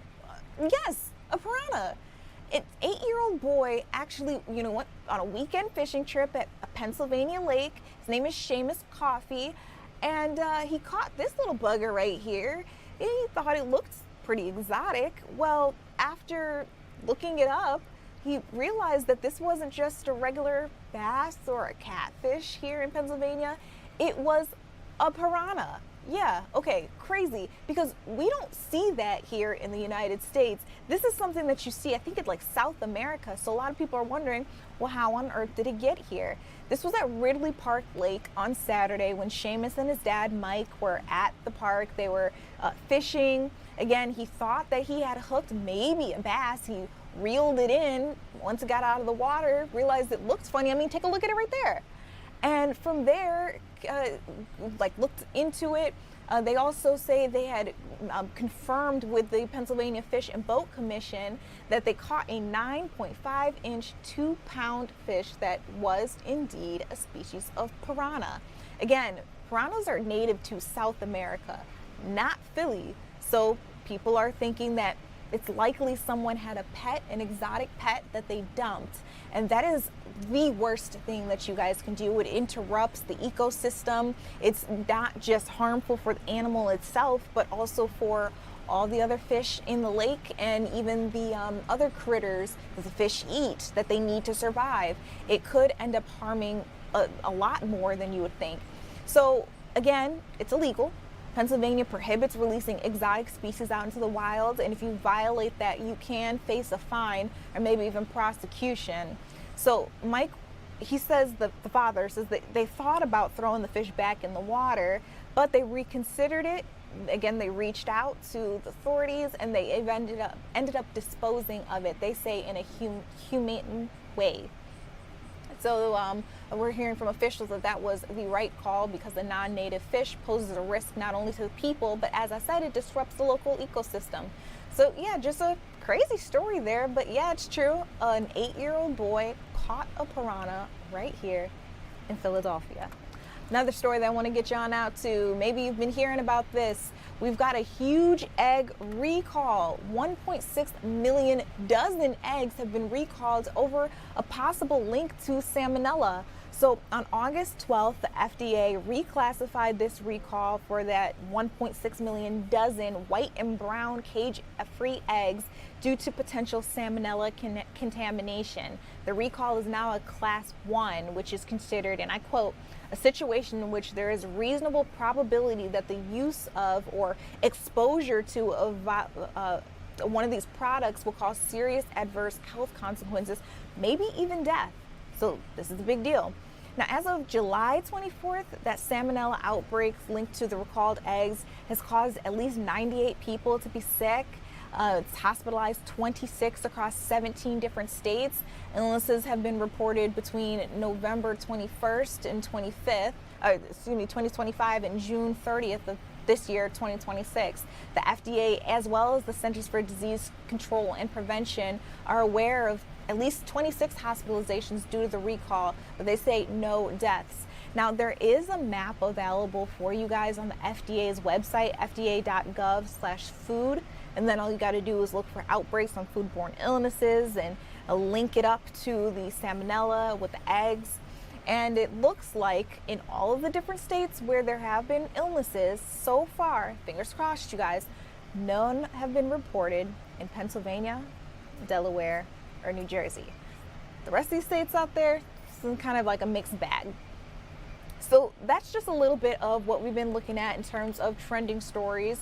We are going to take another commercial break. When we come back, I want to get you caught up on things to do. So my big question to everyone is, what are your plans for this weekend? Because there's so much available for you all, but we're also hearing that the weather doesn't look that great, especially if you wait until Sunday. So we'll be touching base with our poll. I also want to remind you all that you can participate in this too.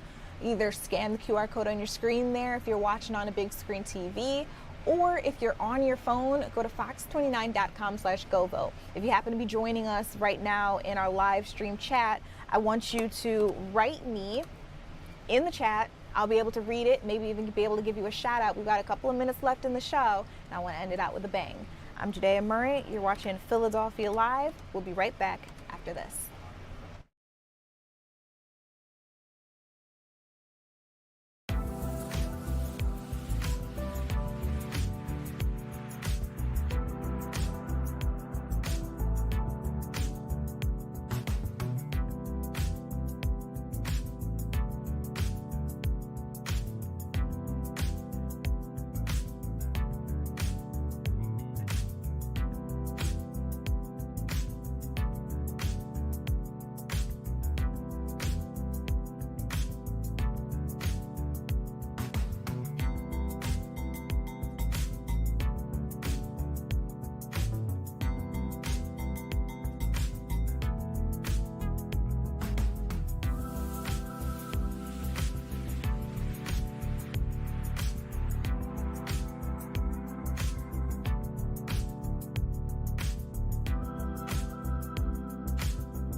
welcome back to Philadelphia Live. I'm Judea Murray. Let me show you my account right here. If you guys, anybody wants to follow me or keep up with me, I am Judea Murray on all platforms. But it's about that time. I want to look into, what are you guys doing this weekend? You got any plans? So we were talking with our meteorologist a little earlier on, and it looks like we're running into a very sunny Saturday, very warm Saturday, but Sunday, the rain might fall depending on where you live. And so everybody needs to keep their eye on that, maybe bring an umbrella out with you. But will that dampen your plans? I mean, I guess that's up to you. So I've got this up on fox29.com/go vote. You still can watch and vote in real time if you want to, share with us. Also, you can drop your opinion in the live stream chat if you're with us on Instagram, Facebook, TikTok, or even YouTube. So I asked, how are you planning to spend your weekend? 31% of you guys say you're catching up on sleep. We've got 24% of you guys saying you're spending some time with the family. 15% say going out with friends. And another 15% of you guys say that you're cleaning the house. Oh my goodness, that sounds kind of boring, but that also kind of sounds like exactly what I'm going to do. So let me pop this up right here. I am on TikTok live streaming with some of you, and I saw you already started weighing in. I've got it up right here. 32-Bit Panda says greetings from Newark, Delaware. Excuse me, Newark, Delaware. See, I'm getting it.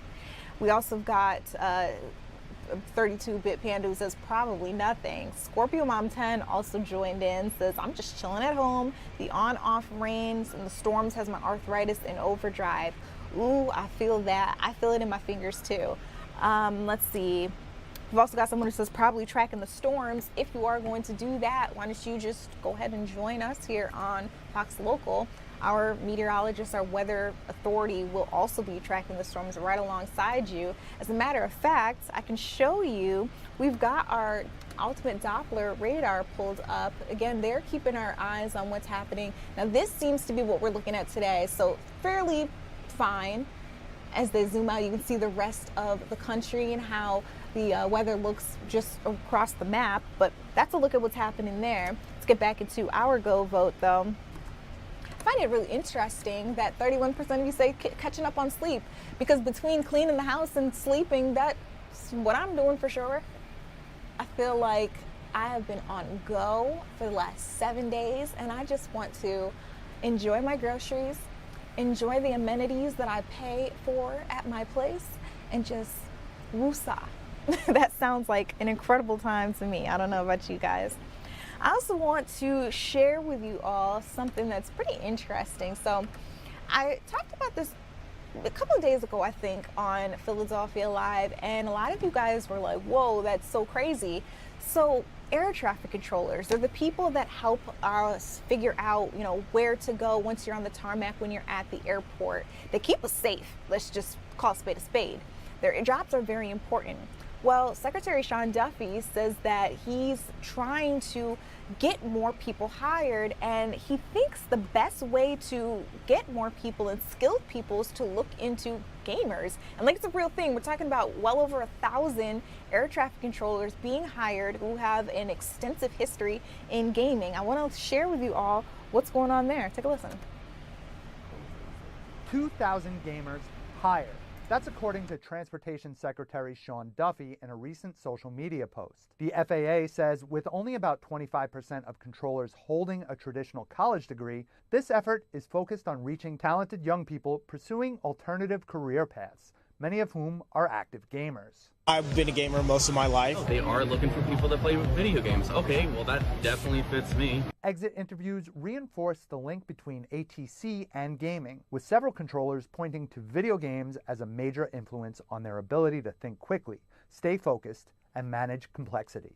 And it's true, many games exercise those exact muscles, including the muscle memory they have in their fingers from using a keyboard or a console controller. Strategy and action games like Call of Duty, Civilization, and League of Legends all require split-second decision-making skills. Even cozy games like Pokemon Pocopia can help keep routines from getting dull. And that goes way beyond traditional flight simulators. There's hand-eye coordination, there's problem solving, all as they're playing games. A lot of the same skills they'll use in the tower control in the airspace. To hear more stories like this and get the scoop on other jobs streamers might be recommended for in the future, check out the Fox on Games podcast every Friday. In New York, they come Fox News. I'm just curious. I play The Sims 4. Do you guys think that would qualify me for a job as an air traffic controller? I don't know. Maybe I'll try it. So that's our wrap of our show. We've covered a lot of different bases of different things that you need to know. I want to remind you all that the news does continue at 10 o'clock. So in about 2 minutes, our reporters, our anchors, our meteorologists will get you back up to date on all the stuff that you need to know. I appreciate you guys for joining with me and for the lovely comments you've been leaving me on social media. I'm Judea Murray. The news continues, so don't go anywhere.